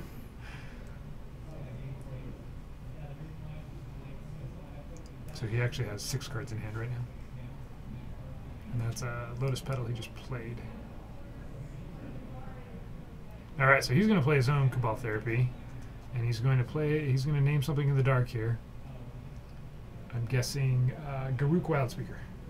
Is that what he named? That's what I was gonna guess. Ah. Yeah, I'm not sure what he wants to take. I mean, taking the tutor seems fine, but taking the... Or sorry. Oh no, sorry, Shade's casting it. Yes. I don't know why I saw it the other way. That's why he's just doing Spline. Yeah. He's not the one who cast 3 probes. Yeah, makes sense. So Calvin's deciding whether he wants to respond, looks like. Alright, so that's I think Shay's deciding what to name. Yeah, well, so you have to cast the card first, right? And then allow for a response before you pick something. Yes. Alright, we gotta see Calvin's hand. Pyroblast, Young Pyromancer, Snapcaster Mage, no, that's a... Invasive Surgery. Invasive Surgery, yes. Surgical Extraction and a Force of Will. So that was Calvin obviously deciding whether he wanted a Force of Will. Yes. Yeah, I think he was right to not. I'm guessing. Yeah, this was just a miss. I'm not sure what he would name though. Yeah, curious. Okay. Okay. All right. Just top decks the Cabal Therapy. That's maybe what he named. Shay's going to respond with a Brainstorm, and that's going to get forced. So we had some action here. He needed Spyglass. Yep. Ixalan, why aren't you released yet? Alright, so Tutor goes, he gets to see he's got a Cabal Ritual. So he's got Dark Ritual, Cabal Ritual. That's his fun hand here. Not a great hand. Alright, we're just gonna surgical extract this. Yeah, this seems very powerful. You can see Shay's not exactly happy about the fact that he probably named Cabal Ritual off of his, off of, not Cabal Ritual, Cabal Therapy. He probably named Therapy. Missed. And then Calvin top decked it. That sounds like Calvin. Yeah, you can see Shay's kind of not happy with how that all see that Clarky Poo? Hashtag Calvin always hits it. Right. Repeat effect. I bet you're right. I bet that is what he named. I can't, because I was trying to think, what do you name in this scenario? But with your whole hand revealed, right. Probably. If he didn't name Force of Will, it makes sense that he was going to name Therapy after all those probes. Yeah. So what specifically is this Invasive Surgery trying to catch? It could have taken Tutor. Infernal Tutor. That's pretty strong. Otherwise... There's already 2 Ponders in the graveyard. Yeah, just whatever. And you do have to have Delirium, correct? For it to remove all the other ones. It still counters the sorcery. So here he's just going to counter a Ponder. And Okay. does he have it? I don't think he does. I think he's just got instants and lands, maybe in sorcery. Yep, just easy counter. That's fine. He didn't really care for getting more Ponders anyway. Yeah. But only would have been 1 more. Okay. This is a slow cantrip for him. I think he just wants to crack this and try to find red mana. Yeah. And draw a card.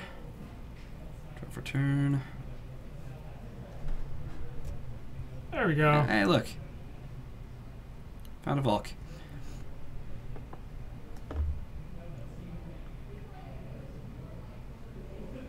That Pyromancer is really young. Hasn't come of age yet. No. it's kind of messed up that Calvin's even doing anything with a young Pyromancer. Yeah, it's kind of weird. Yeah. He should really reflect on himself in that area. It's just a little inappropriate if you ask me.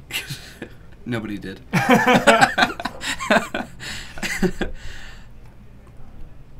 Hey, look, there's 2 of them. These are called 2-1 beaters. That's what they are. Mm-hmm.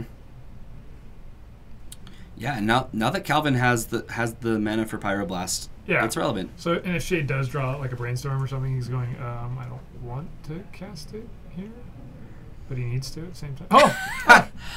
So, Calvin is interested in a whole bunch of young Pyromancers. Yep. That's what his thing is, apparently. Aha! Take that, Pyroblast! Yeah, I think you cast this Pyroblast in response. And destroy an island. Just target anything. It doesn't really matter what you target. This is the reason to run Pyroblast over Red Elemental Blast, is that you can target anything with Pyroblast. It only destroys it if it's. The wording is silly, right? Yes, It says it only destroys target it permanent if it is blue. if it is blue. Yeah. Mm-hmm. So he just targeted his own creature. Yeah. Nothing happened, but as far as the spell resolving, but did trigger all the young Pyromancers. So you can't play beta, right? Which is what's unfortunate about not being able to play Red Elemental Blast. Yeah. Yeah, so Shay even took a look at that. He's like, oh, yeah. Mm-hmm. Oh, look, I'm looking down at 6, 7, 8, 9 damage. Hey, welcome into chat. Is that on too? And he's giving us an R, which is fantastic because I see pirates on the horizon. Ah, yes. That was more of an ARG. Arg, that's what I meant. Kind of different. It is a little different. But if you were a pirate, that's what you would say in this situation, right? Yes. Hey, look, you drew the Cabal Therapy right on time. Well done.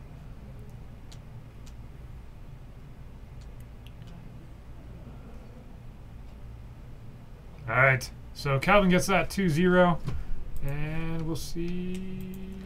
Yes, and dinosaurs. I've been just looking at this set. I love all the art. I love all the dinosaurs. Like, I see the pirates and they're Grixis colored. I love Grixis, so I'm like, how can I have fun with these terrible cards? Are they all Grixis colors? I thought there was one that was not. Every pirate I've seen is Grixis, but I'm not. Yeah, there's one of the Grixis. lords is Grixis. Yeah. Yeah, see, I'm gonna make an EDH out of him. I'm sure no one else will. Yeah, except for everybody and their dog will. And you have to play with Pirate Ship if you're playing a Grixis pirate deck. It's like a 4/3. You can ping something or something like that. It's bad for my Sage. Yeah, I want to play pirates and dinosaurs. So they just came out with 2 commander decks, and then this next set is pretty much 2 commander decks, just like mashed into a set. There's dinosaurs versus pirates. Attack. With some. There's orc pirates. yeah, I saw that one. Okay. And look, a mono green merfolk. What is going on here? It's. Yeah. That makes sense. So much sense. I got nothing on that one. Yeah, me neither. You want to walk a dinosaur off the plank? Me too. Okay, I didn't know that that's something I needed in my life, but now that you say that, I need that too. It's a mono green merfolk, but it goes in a blue green deck, Yes, it does. right? So Absolutely. you're not going to Card play looks that really in strong. mono green. So here we are. This is definitely not Odeon on the animated apps. Definitely not. We've got This is Paul Paul. on lands.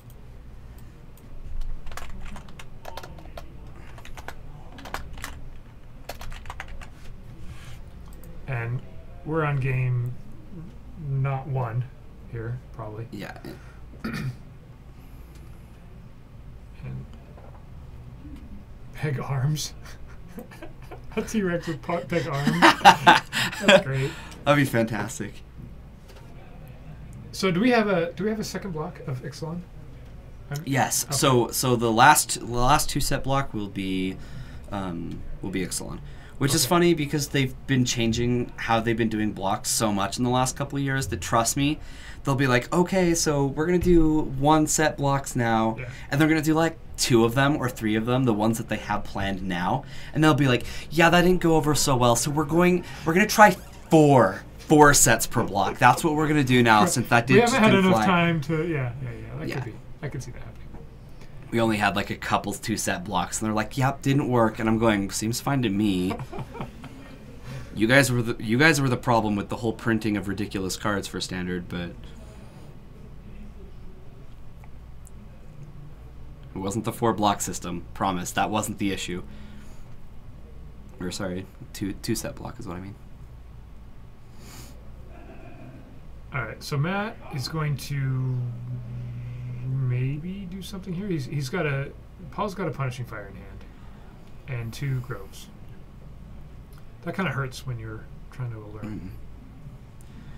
Yeah, and he's got a Barbarian Ring for later as well. I don't think this is too relevant at the moment, because it looks like some things have been exiled by Deathrite Shaman earlier in the game. Weevil. Okay. This is intriguing. This is good against the Punishing Fire thing. It's like, alright, well, I'm gonna kill your Leovold, but you draw 2 cards? Yeah. Yep, that's the trade he wants to make. Let's get it back, and let's kill Leovold. You gain some life and draw some cards. Yeah. Paul's got enough mana, he can play it, get it back, give Matt some life.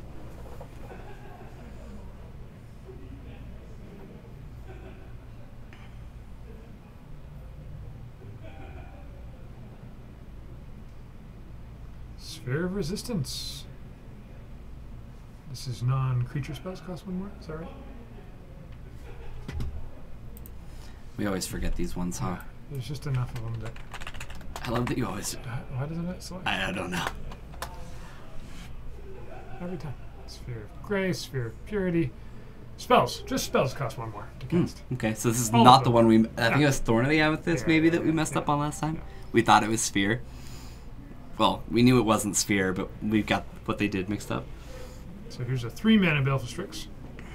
So a Sphere of Resistance pretty much shuts down the Alarin combo, right? Everything costs 1 more. Yes. You can't just... They can still just throw a bunch of stuff onto the board, but yeah, typically it will shut down the combo. Alarin combo is actually very fragile, which would be a huge turnoff for me to play the deck.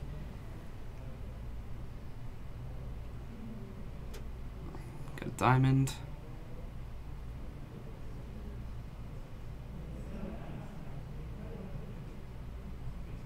He had to pay 1 for the diamond. Mm-hmm. Love it.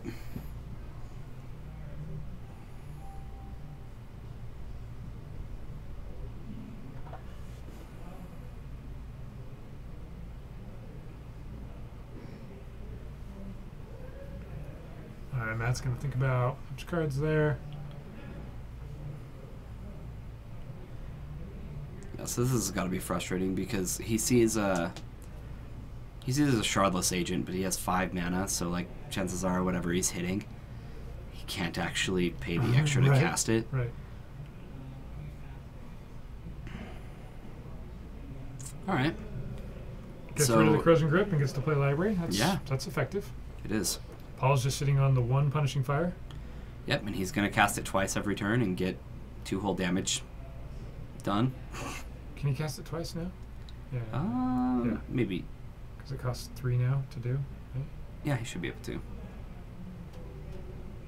Gamble. I wonder what he's gonna get with this gamble. I'm gonna put in my vote. Huh?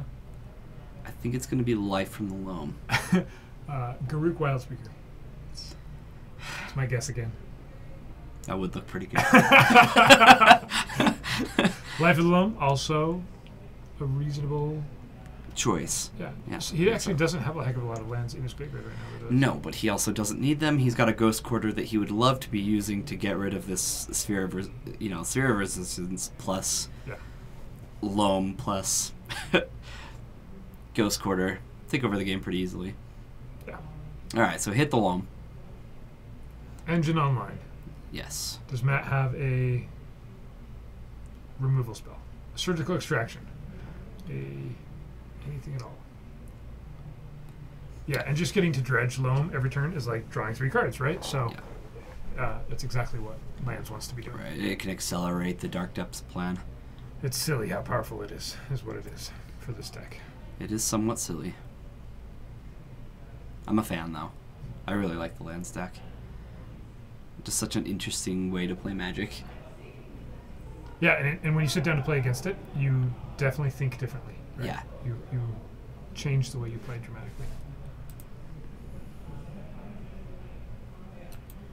Yeah, this is not a deck that you can just sit down across from and be like, oh, I know how to combat this deck. You really do need to know the ins and outs of lands to be able to combat lands. And sometimes if there's a card you're not expecting, that lands can do that. Mm-hmm. It can throw in some alternate things, whether it's a tireless tracker or something else. You can totally throw off your entire game plan. Right. Oh, you brought in a tireless tracker out of sideboard? I was not prepared to handle a 3-drop creature. All right, so he dredges loam. And So what's the plan? Do you think he's just going to Punishing Fire this creature again, or do you think he's going to take a couple hits? I think I'd take hits. I think I'd start loaming a lot. yeah, yep. Your card advantage is way better than their 3/3 Right. if you can do that. I'd probably if I were the player, I'd probably try to push Ghost Quarter hard, but I guess Matt hasn't actually played any of his basics yet. Yeah, It and might Ghost be Quarter worth with the Leovold out is not nearly as exciting. Right. So he may just take the turn to get rid of Leovold. I love ignoring Leovold, but I'm like always wrong to do so. So I guess he should just kill it. It's one or the other. Either kill it now, and he's life of loaming instead, which is how he's going to win the game.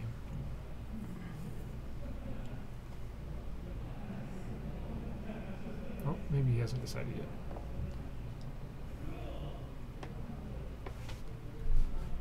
There it is.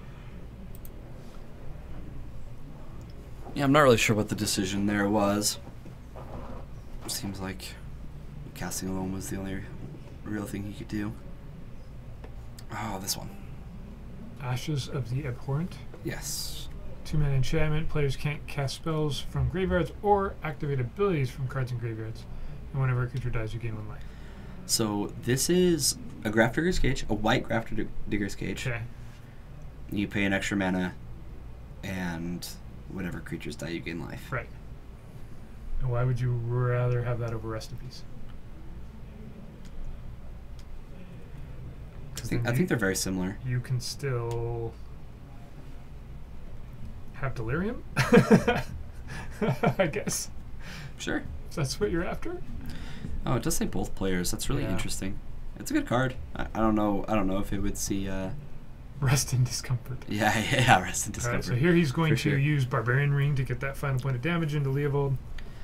I guess what I'm saying is it's a good card. I don't really know if it'll see Legacy play, but it wouldn't surprise me if it had a I'm slot. not sure if it'll even see Modern play. Maybe not. Maybe this kind of a hate card. We already have those things. Yeah. So But it is great that suddenly Standard has like Hate the cards? most graveyard hate there's ever been. yeah. And Now that Delirium's leaving. and zombies are pretty much toast as well, right? Yeah. Like, thanks for all the It's graveyard hate. interesting. Little late. A little late. Thanks, Wizards. And I'm not sure that pirates or dinosaurs are going to care about the graveyard much. Probably not. No. Hates on Snapcaster. Yeah, pretty much. And you could still dredge. No, not. You could still. Delve, right? With Ashes out. Yes. So that's a bonus over Rest in Peace, Mm-hmm. is you prevent them from using their graveyard while You still can have you access can't- to yours. But no, it doesn't affect Reanimator, right? You can still reanimate a creature from the graveyard. So yeah, yeah. it's kind of a weird card. Yeah, it's not great. It's not. It definitely isn't Grafdigger's Cage. Cage is probably just better. But another hate card, I guess. I don't know. Alright, we've got a Needle.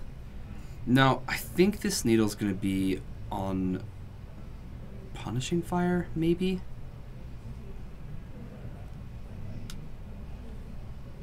Patrick, you got beat, huh? Patrick was playing? Yeah. He was our even Patrick, number. what were you playing? I thought Odion was playing your deck. You play Brian's? I don't even know. Or were you playing Odion's? What's going on?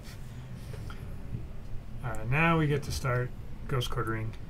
The slow, or what might end up being quick, demise of Matt here is mana base. Yeah. So Fighting Eagle did not name Ghost Quarter. Pretty Right. sure. I think this game was pretty close to over, even when we jumped in. Yeah. It seems like Paul has had a good control over this game ever since the Sphere of Resistance hit the board. Or even just since having Punishing Fire and then going to get Right. Life of the Loam. Oh, look, Ghost Quarter, Barbarian Ring. And he has an exploration out, so that's fun. You know what we ought to do, Patrick? One legacy tournament. We ought to just like all sit down, prepped for the tournament, and next thing you know, it just turns into one of those old GP drafts where it's like, okay, everybody pass their deck 2 people to the right, and then pass it across the table. All right, that's your pool, and just everybody plays that deck. That'd be sweet. Knowing me, I know I'd get Storm though, so I wouldn't do it. I don't even hate Storm. I just tease about it so much that if I had it in my hands, I feel like I bag on this deck so much. And here I am, and I have to. I did the Storm thing. Yay! Hey guys, I counted. Balloons. I counted to 10. My opponent died. Is that a Reclamation Sage?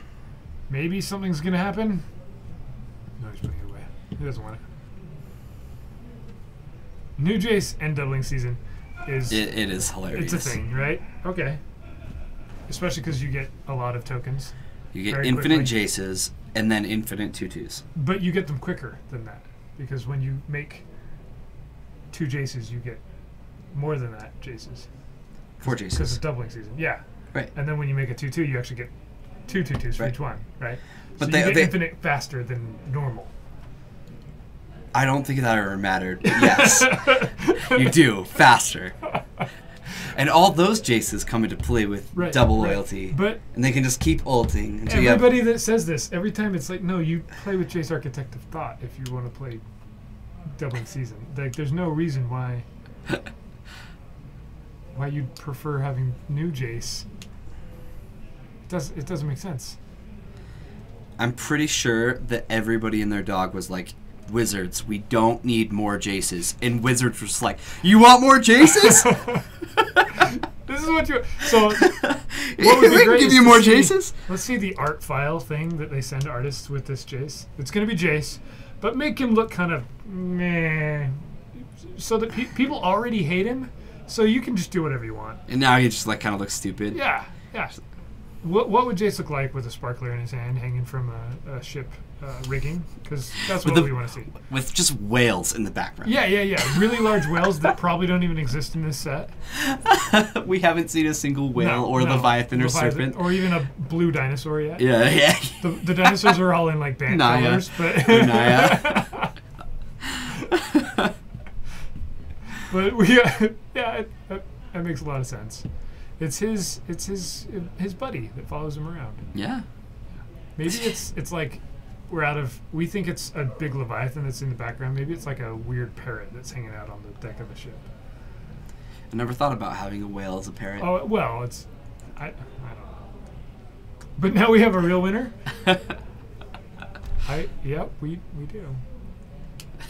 Yep, that's something we Okay, have. we're on the fun, really entertaining to watch Ghost Quarter Life of the Loam plan here. Mhm. Everybody's enjoying it. Yeah, I checked my enjoyment levels and Yeah. they're maxed out. Yep. So Oh, yeah, look, Life of the Loam. He's going to get back Ghost Court, and another land. Oh, it's Ghost Quarter. Ghost Quarter. Yeah. So Matt is for some reason continuing to play this game. There's an exploration. He might on the be able to battlefield. win if he gets exactly Allurin and You think he has more basics? I don't. I don't think So. I so. think this is very over.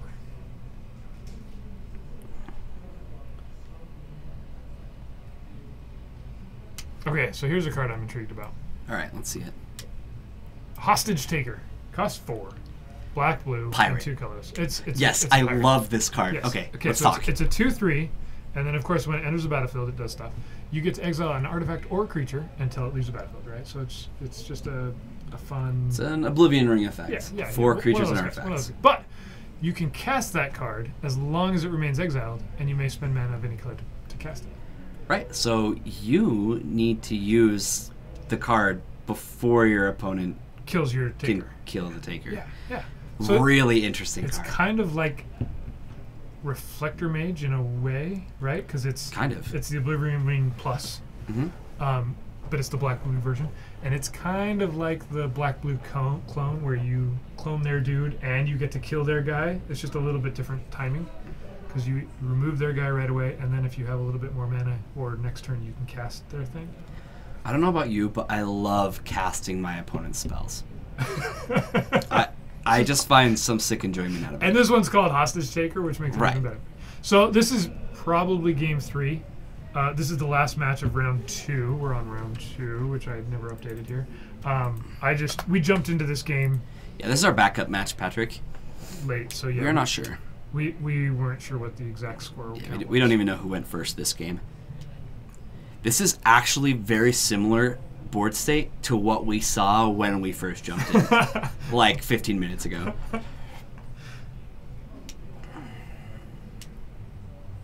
It was sad that the melody spell ended up being a sorcery. sorcery. Oh, yes. So, there is a instant version of it that costs 1 colorless mana more. Entrancing Melody costs X blue, and it's a sorcery. Yeah, because so on the rare sheet it was blurry and people weren't sure Okay. if it was instant or sorcery, and it ends up being a sorcery. So there already is a card. It's in a commander deck, and I believe it was in like Tempest. The art looks like Tempest. Okay. That costs 1 colorless more, and it does the exact same thing. Dominate. There you go. 4 minutes left in the round. Awesome. Thank you, Patrick. Hey, look! I got some Ghost Quarters, and they're gonna go in my hand, and Life Loam's going there. Eventually, Paul's gonna need to find a way to kill Matt if they're on game 3. And I think that's unnecessary. if he's only got 4 minutes left in the round, he's got to speed up just a little bit here. No, I bet you this is game 2 and Paul's up a game. It might be very much so. I mean, we know that Pithing Needle's on the board for Alurin. We know that this is at least game 2. At Yes. least. That was my first thought too. Is Entrancing Melody. If you could double blue and at instant speed steal a 20/20, that'd be pretty sweet. And of course, the card would be good still against lots of other things too. But if you think about it, it'd maybe be too good. Maybe. At instant speed, you could steal their Deathrite Shaman, or their Delver, or lots of other things. Hey there, Captain QC. Welcome to this very exciting Lands versus Alurin match where it's been over for about 45 minutes now, and we're just waiting for the final. The Lance player is going to win at some point. Now, here's the question. Can they beat the timer? Yeah. He's already beaten Matt. Now he just needs to beat the timer. Oh, Matt's going to go find a land. Oh, nope. He's not going to find a land. He's just going to fetch Yep. to shuffle his library. So he's down to the lands he has in play, and Paula has 2 Ghost Quarters in play and 1 in hand. And Matt is going to shuffle a lot. Okay. There he goes.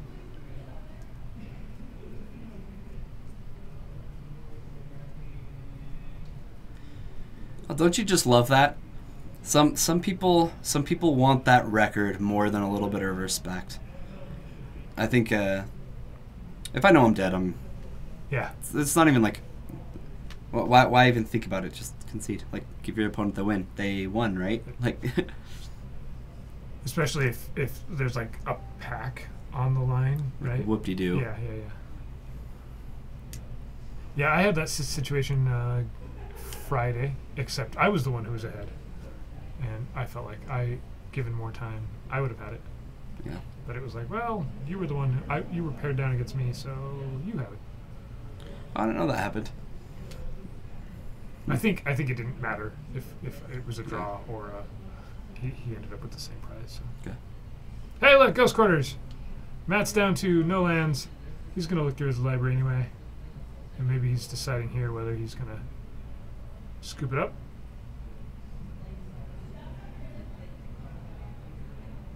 Okay, there he goes.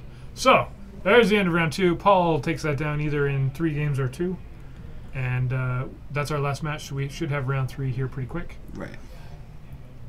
Why is Paul still trudging? Right? Yeah, I don't know. I think he was just trying to find the pieces, right? Yeah. If he gets Dark Depths and Stage in the graveyard, it's a lot faster that way. You're drawing 3 cards a turn instead of. Right.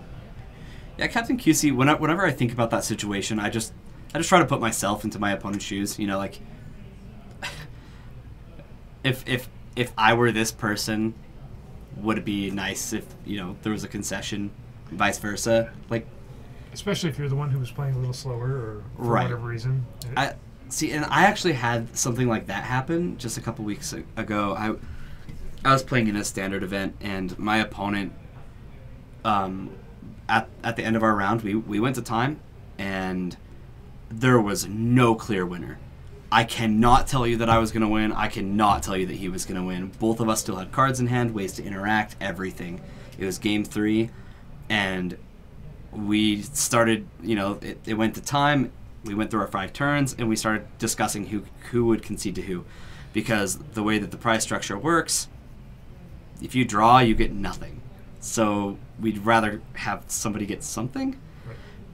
And finally, I just looked at him, and I'm like, listen, man, I told you there was 10 minutes left on the clock when there was 10 minutes, and that we needed to speed up our play.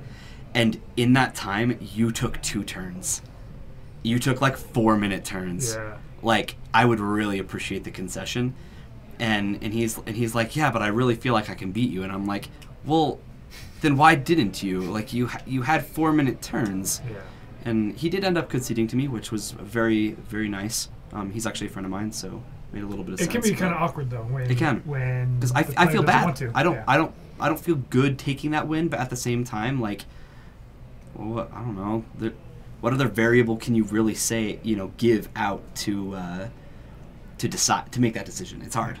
It's rough. We talked about this a couple weeks back about how it's a thing on the Pro Tour, right? Yes. Where players who know each other or not will be conceding to each other or not, and it's actually apparently there's often money that gets exchanged afterward. Not like in a hey, if you pay me this, I'll concede, but dude, you earned me this much money because I got gold status or whatever, this pro point, blah, blah, blah.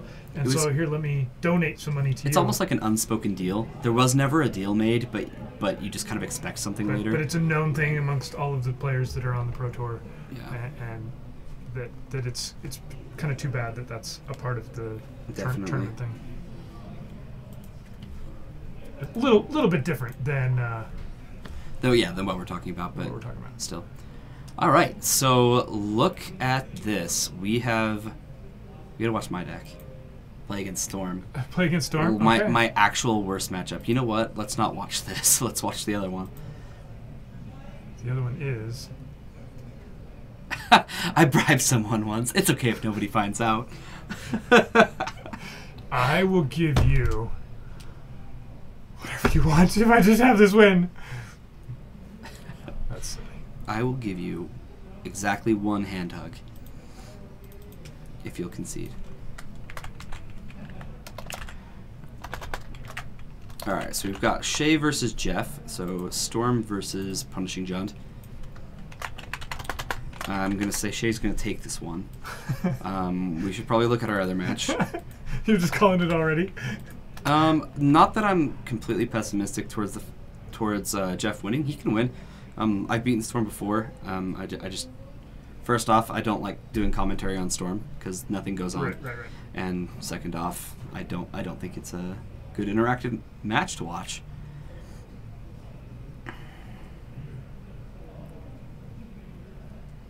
Yeah, and it's silly when it's like that, when the prizes are so weighted in one person's favor. And what's sad is, like, you can even tell the person that and be like, hey, this makes logical sense for why you should concede to me. here's my reasoning. This makes sense. Other people think it makes sense, but for some reason, the only person you can't convince is the person that's sitting across the table. Right. It's unfortunate. All right, let's see who Paul's going to be up against here. Maybe we'll just start on this. Oh, no, neither one are figured it out yet. Yeah, I think it is Calvin and Paul. Calvin and Paul, okay. Thank you, Patrick. We just barely asked that, but you must have already had it typed in the chat when Bryce asked. That's awesome. He's on Grixis control. Yeah, this will be an interesting matchup. Yeah. Like this. We'll see how this one works out. Yeah. And we'll actually get to see... fix all that.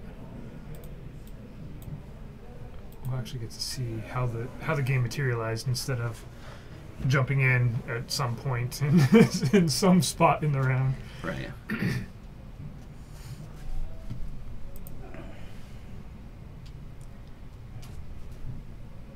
I'm not sure that there's any... We've talked about all the interesting cards that might possibly maybe have a legacy. Yep, 2 interesting cards. That's it. Well, I mean, I can say that looking at the abilities that they've spoiled. So we know Raid's coming back. That's a fine ability. Like, there's nothing really wrong with Raid.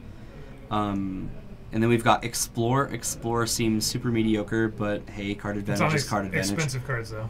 Yes. Trample, Vigilance, Haste, Dinosaur is a good time though, right? Yeah, I love Gishath. And whenever it deals combat damage to a player, you get to reveal that many cards from the top of your library and put any number of dinosaur creature cards from them on the battlefield. This screams Commander, and it's just even more funny because have you ever seen those people? Or I think you showed it one time where it's like shows some people fighting, and it's like, hey, this is like 2 people sword fighting. Like this is Legacy, and then it shows right. And doesn't it have like a Cybertron absolutely. kind of So there's dinosaur? like 3 graphics for standard, modern, Legacy, and then 1 for Commander. Yeah. Commander is like dinosaurs with lasers on. And we got the dinosaurs part. Yeah, we're not that far off. We just need some laser beams on exactly, his head, and it's perfect. Yeah. I kind of like the new Crawworm. He's green and he's a rare. Carnage Tyrant, 6 for a 7/6, and it can't be countered, and it's trample, and it's hexproof. Yeah, you just kind of can't touch it. Pretty good against control, and I think this will see play if control's big, obviously. I will be bringing these in. Mm-hmm. So I was looking for... I know this card's not even all that special, but I wanted to point out a card. This one. Ripjaw Raptor. I know this is not really anything special, but it's just a 4-mana 4/5, and it has this new Enrage ability that a trigger will happen when the creature has been dealt damage. Right. You could just get a draw card. And that's probably going to be on several other cards. I'm all for attacking for getting a big beater for I think an appropriate amount of mana, but not only that, but hey, and if you block this, I'm going to draw cards, or you're going to take 4. It's great. Magic has this history of 4-mana 4/5 green creatures, right? Mm-hmm. This one's slightly better than Yes. many of the previous ones. And that's what I'm a little excited about. Yeah. I typically play a lot of green, so I look at this card and I'm like, I actually wouldn't mind casting this on turn 4. Yeah, there's several times when it's not going to get damaged. It's just going to die, right? But Yeah, it's not Obliterator. Of it's course worse not than Obliterator. Doesn't die to Doomblade. Oh, wait, yes, it does. Captain QC, a lot of cards are worse than Obliterator. But it's standard. Standard 4-mana 4/5. Okay. Mentor messed up everything. Mentor got banned in Vintage, right? So. Mentor did? Yes. Mentor is no Oh longer. my god, where the heck have I been? Well, it was Tuesday. You were going to find out on Tuesday. Oh. Mentor was banned, and another card. Only in Vintage? In Vintage, yes. Okay. And then Yawgmoth's Bargain was unbanned. Play Obliterator. I tried to play Obliterator in Legacy, and restricted, not banned. Okay, yes, restricted. Yes. That makes more And sense. something else was restricted too, right? And Thorn. Thorn okay. of Amethyst. Cool. Okay, so shops and some Mentor decks. Yeah. kind of slowed down a little bit. I've always wanted to play the mono black deck in Modern. The Gray Merchant of Asphodel with Obliterators, and you get I just have this nostalgic love for Demigod of Revenge. That'd be fun. So, I don't know. I could see be a good myself time. playing some Obliterators. I do own a foil Obliterator. I like that card. So, you know, we're on a more similar page than you would think. So Yawgmoth's Bargain was restricted, right? Okay, so we're talking vintage. Where's Brian when you? I don't know. What? Brian was like the first person to jump in chat, and haven't heard from him since. So it was restricted initially because of Storm, right? Yes. And the idea now is that there's Grizzlebrand. If there's other cards that can do that, and so why not? They're just better. Unrestricted, I guess. Yeah, that is really interesting. That could have to do with future design space, outcome decks taking a hit, but I definitely don't know that. Captain QC, I own a cube. I play all those cards. I can play Obliterator and Abyssal Persecutor. It's fine. Don't worry about it. See, you understand how I feel. I play stuff like Abyssal Persecutor so that because I don't actually want to win the game. I just want to play Magic, right? So I play this 4-mana 6/6 and yeah, let's beat down for a little while. And then when my opponent's at like -32, I finally find a kill spell for it.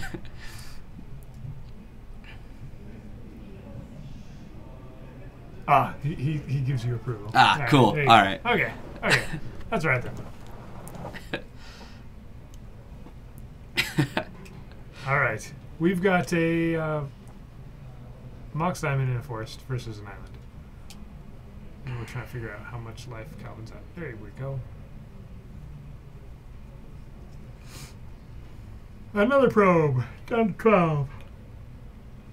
Or 13. We see Depths, Taiga, Punishing Fire, and something else. Another land, maybe?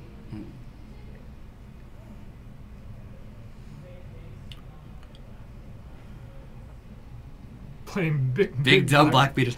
Yeah. There you go. Every deck I ever play has black in it, so it's like I said, Grixis, Sultai, Jund, all black decks. So you want to play with this Blood Crazed Paladin card then, right? He's a really interesting creature. I could absolutely see him in some sort of red-black board control deck. Yeah. In standard. Yeah.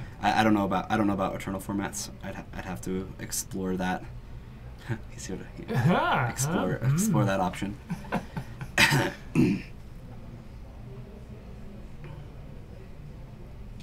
Had to make that a little obvious for all the people who might not catch it.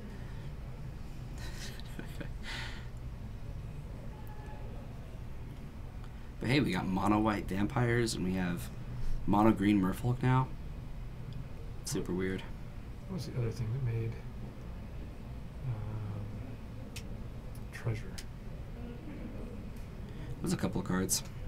Oh, there's the silly this treasure map, right? Makes 3 treasure. So treasure map, if you can quickly get 3 treasure, and then the silly enchantment that's Revel in Riches. It's a 5-drop. Holy cow. You're already on the way to getting. Yeah. There's a tabernacle. Yes, so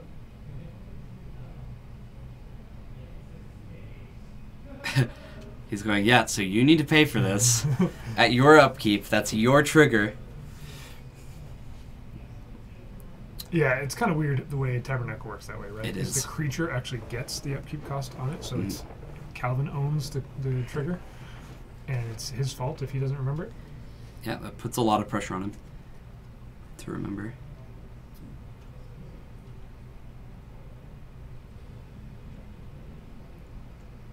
In Captain QC, in which format? Yeah, the format would definitely help. In standard, modern, or legacy? Because I think it's probably different. I will say this, Captain QC, my skill set does not include deck building. brewing weird things. Yeah, so when I was created, the gauge for creativity just all the way to 0. I'm so sorry. I am There's only one format. Okay, so in Legacy. perfect. The problem is there kind of already is a Mono black deck. mono black suicide aggro. Oh, I love deck building. I'm just terrible at it. Sorry, I didn't make myself clear. I do love to deck build, but I am very bad at deck building. My success rate is about I'll usually get a successful deck about 0 for every 10 times I try. So in other words, I just don't make successful decks.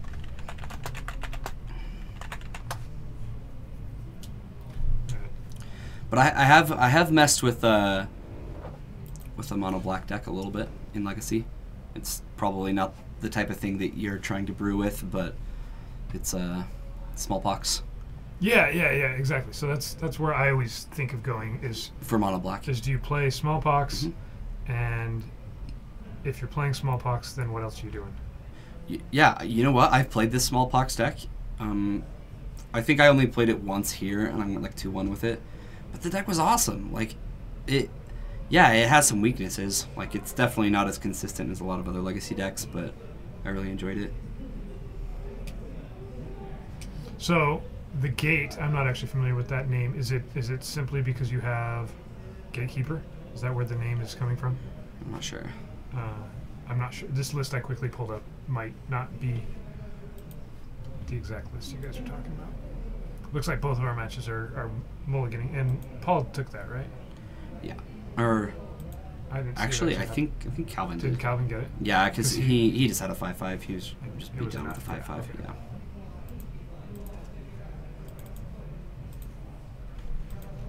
Yeah, Lily of the Veil is far superior to any other Lily. So, yeah, but we were talking about this. You might play some decks that would have 4 Liliana of the Veils might start to include some more lilies. Yeah. Right? So Last Hopes, 1 or 2 ofs, when they wouldn't have before. They wouldn't even considered it before. Yeah. Yeah, Sandylines, I understand what you're saying. Like the new Lily is quite good, but we are definitely looking at Eternal formats, and I don't think that Lily is good in Eternal formats. Just a standard card, which is fine. I mean, you could probably play it in like Commander, and it would, it'll bring some success. Yeah, Gatekeeper and Malakir is amazing. Yeah, and so you're playing with Deathrite Shaman as a way to ramp a little bit, right? Yep. Instead of just straight smallpoxing. Right. And going that way. Yeah, and you've got a Bayou in there just to be able to gain some life off of Deathrite. And then you can drop down a Persecutor, keep it alive, and then you can gatekeep away your own Persecutor to win the game. You've got 3 Innocent Bloods, and you've got 3 Gatekeepers to be able to kill the Abyssal Persecutor, and then you've also got 2 Umezawa's Jitte, or at least this is the list that we're looking at. 2 Umezawa's Jitte, which, I mean, after a couple turns, you can kill Abyssal Persecutor. But right. Yeah, 2 Bayou would make a little more sense than just so. one. Okay, so here's where I'm always curious is when you say, so this list looks like it's pretty well thought out. What is the question then? What is the brew? Where are you going with it? I mean, yeah, I'm not sure. Chains is always any deck that has chains in it. You go, cool. I have won games with chains. I will say that I don't think I've had more satisfying wins than winning with a card that most people have never held in their hands. It's just a few $350, $370. Yeah. Yeah, but it's not like a dual land. I mean, you see people with Underground Sea all the time, whereas you see a chains and you're going, whoa. You went out of your way to get that chains. Yeah, it's a fun card to cast. I think I cast it one time, and at the end of the game, my opponent said, yeah, when you cast chains, I had 2 Ponder and 2 Brainstorm in my hand. I laughed. Yeah, that usually wins. So the problem I found with these type of decks in Legacy is you need a Dark Confidant on the battlefield, right? It feels like it's required. Otherwise, you just end up losing. Or you have to successfully disrupt their game plan with Cabal Therapies or Hymns or whatever. Abyss and Nethervoid. Yep, all of them are dedication. I would love to own another Void too. These are just expensive cards that give you a very, very small percentage of an edge. Yeah. Like, But when you get to play it, it's really it's gratifying. so much right? fun. Well, that's the thing, is like something like Nether Void, you cast that against Storm and just like, okay, you know, good luck. All right, looks like we're getting ready for game 2 here. Yeah, exactly. Kind of costly for a so-so deck. Exactly. That like, and that's the whole thing, is Chains doesn't fit in a lot of decks. It fits in like the Smallpox decks. It fits in Punishing Jund, and then it fits in this deck, I guess. Dead Guy Ale also runs them, but that's not a lot of decks. And honestly, those decks all work without Chains. All of them work. I mean, I'm not going to say that Chains doesn't enhance them. It absolutely does. It's a great card, but it's a hard card to justify buying.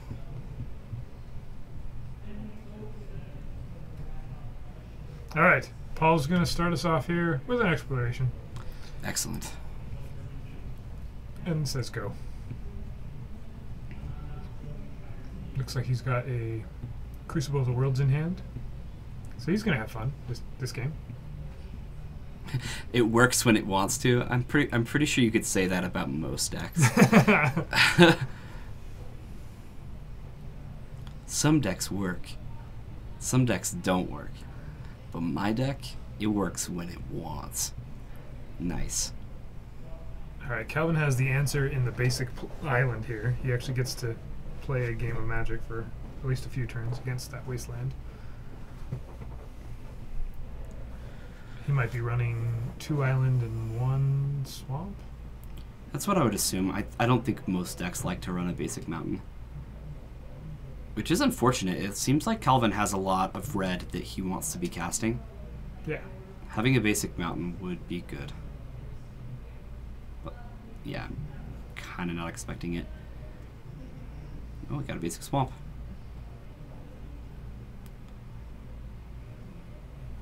Yeah, and my version of Grixis Control actually was playing Blood Moon at the sideboard. Okay. And it was on the same 2 island, 1 swamp list. And Blood Moon's nice right here, if you brought it in.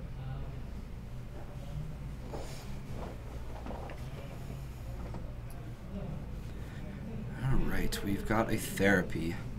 I had somebody play a mono black like vampire deck. And what was his? It was effective when it worked, and it looked like fun. It looked like he was having a fun time, even though it wasn't tier 1 by any means. And that's kind of what this looks like. It's like you get to have fun, and you get to play cards that some opponents are going to go, wait a minute, you played an Abyssal Persecutor? I lose. Eventually, but I lose. You won't lose while it's on the battlefield. Yeah. You should leave it there for a little while. And that would be fun. That would be a good time. All right. He successfully names Crucible of the World. I totally missed the Cabal therapy. You can sack the Abyssal Persecutor too. Yeah. That is awesome. That's super cool. I didn't catch that.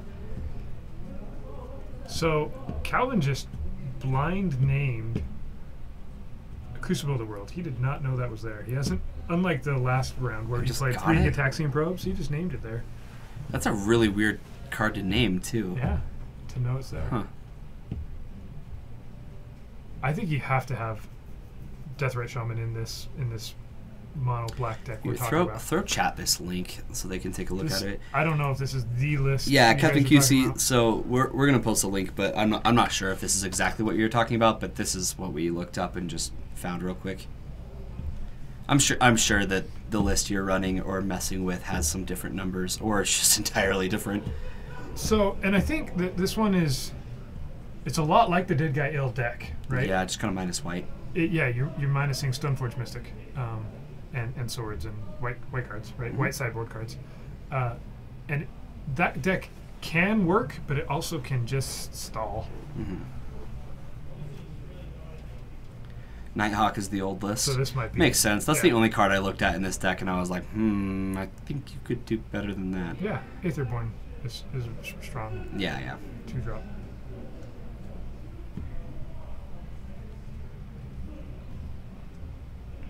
All right, so Paul used a wasteland. Calvin's red source.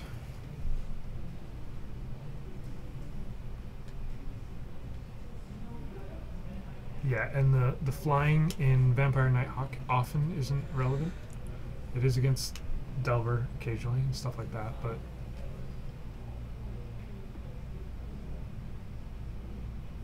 Try to silence. yeah, that's interesting. Silent Because, Visitor? like I said, I think that Dark Confidant's often what matters, what makes the game work. Yeah. Just more card draw. And you have things like Umezawa Shite and the Aetherborns to keep your life total high enough to continue to take hits off Bob.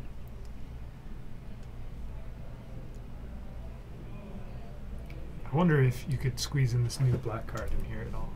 Maybe it's totally still the wrong list, but this two mana black flash creature that could be he'd be a 2/2 or a 3/3 most times, right? If you had just played a Innocent Blood, if you had sacked something.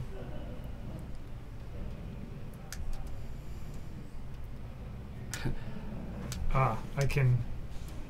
We can just copy the At the link very in. least, I can copy it for you. We can do that.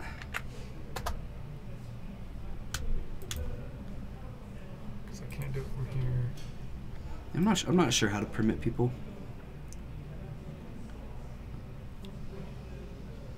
Click on the name. I don't know. Yeah. So let's take a look at yours. Yeah, so 2 Bayou instead of a forest and a Bayou. Makes sense. So I think instead of Inquisition, you want Cabal Therapy. Or instead of Thoughtseize, one or the other. Yeah, Cabal Therapy makes sense in my eyes because you can kill the Abyssal Persecutor with them, but at the same time, I'm not entirely sure that's necessary.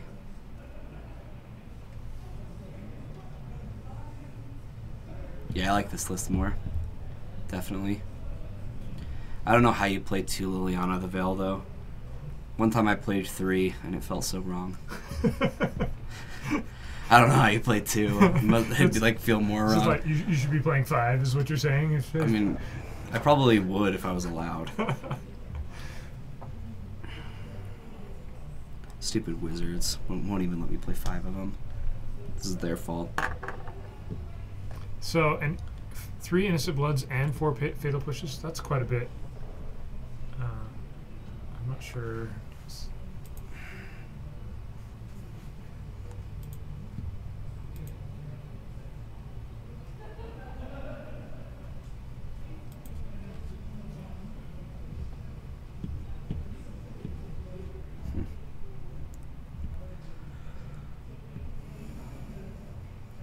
Where's your Diabolic Edicts? That card seems amazing. Yeah. Where's that card?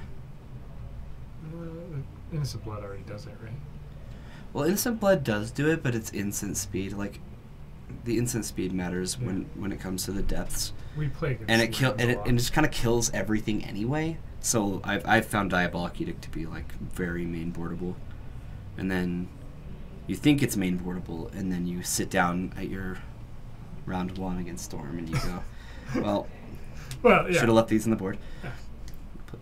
Play Leovold instead of Chains. Yeah, just splash blue too. There you go. Splash blue for Leovold. Yeah, I understand that the Edict is Gatekeeper. I wasn't saying that Gatekeeper, like, I don't know. I guess. There is enough of that already. Okay. Sacrifice Yeah, that. between. All right. It's just not instant speed. Mhm. All right, so Calvin's got Surgical Extraction. He's gonna Punishing Fire. Get rid of Punishing Fire, just in case Paul was ever gonna draw a Grove. What is the enchantment that Paul has out? That is an Exploration. What That is it? Exploration allows you to play an additional land each turn. Yeah, which works out great because he's playing lands. Yes. Multiple each Yeah, turn. Yeah. Yeah. Often, when I'm playing against lands, I've been on some sort of Force of Will deck, whether it's Grixis or whatever. and you're using your force of will for exploration. Even though it's not necessarily the game-winning card, there's not a lot of cards you can counter against lands, and it definitely makes their...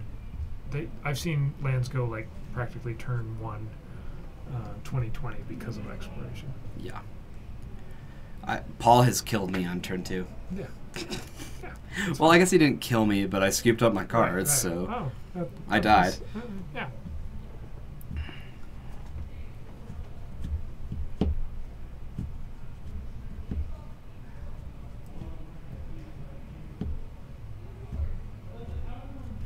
Yeah, Captain QC, the list does look good. I'm not telling you that it's bad. There are probably little changes that I would make to make it my deck, but I don't ever think I'm really right. I always make changes. I'm like, yeah, this is something I would do. Yeah, so this really isn't that far off from a Dead Guy L list. And you easily could put in some white and play Stoneforge and Swords to Plowshares. And it's still pretty much doing the same thing. It's the same concept, right? You're trying to disrupt their early play. So if you can get off a really early him or a Thoughtseize into him, then you're winning. And as long as you curve out correctly, this type of deck works great. There's other decks though that just don't care, right? Right. Yeah, Raceland, I think so too. I think Therapy is better than Inquisition. Yeah, especially when you have like Bitter Blossom and things that you can easily sacrifice. Yep. And the fact that it does synergize with the Persecutor is pretty neat. It is relevant. Yes. Yeah. A loot scooter, huh? That's interesting. That is an interesting idea.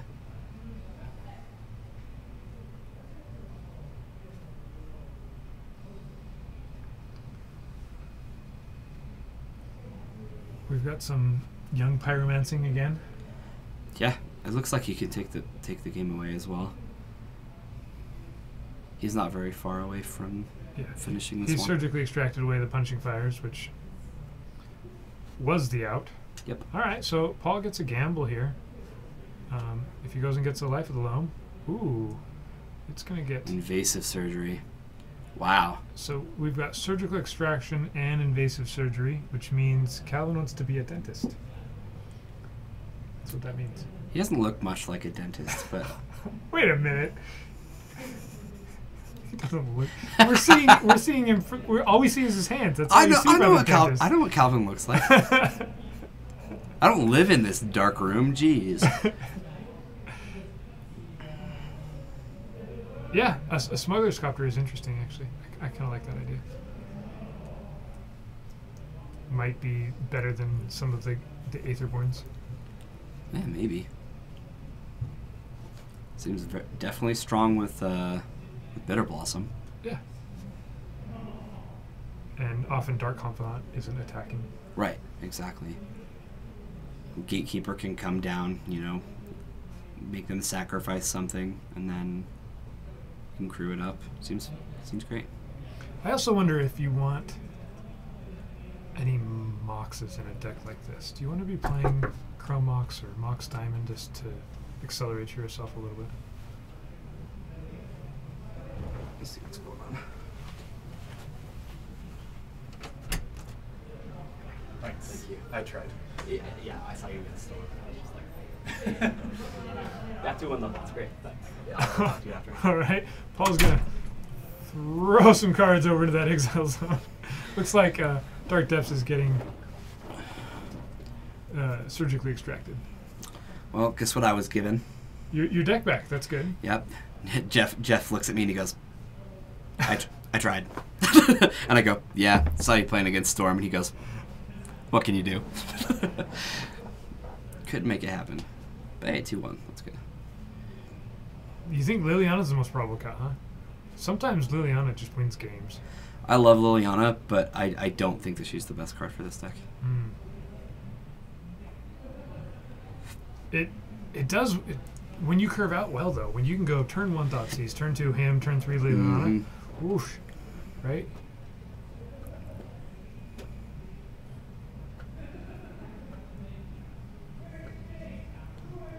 Calvin attacks for a bunch. Paul goes down to 5. And I don't think he has any way to win He'll this scoop game. up his cards.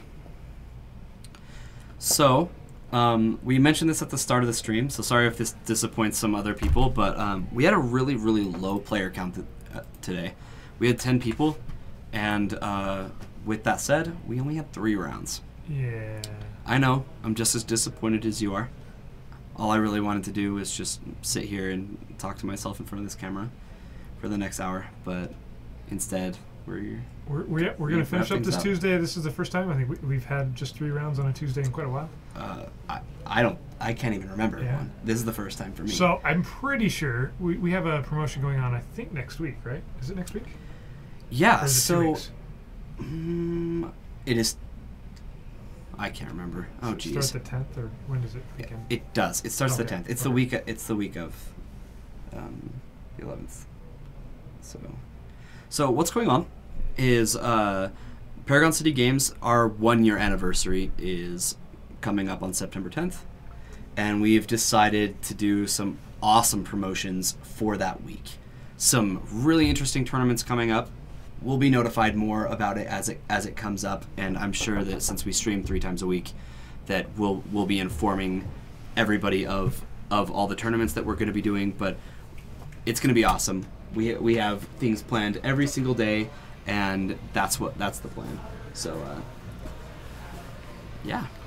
And so we should have better turnout, is what I was getting at there. Yes. Here in just hopefully next Tuesday, and definitely that Tuesday. Right. All right. Well, that's going to finish it up for us, guys. Thanks for joining us again, as always.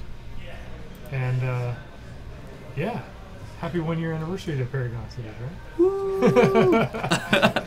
I caught the tail end. We've been streaming here for what, 6 months? I 6 think? months. So, yeah, I've been doing it for about 3, 4-ish. Yeah. So that'll really be the 1-year anniversary. We'll have to have something happen for for this.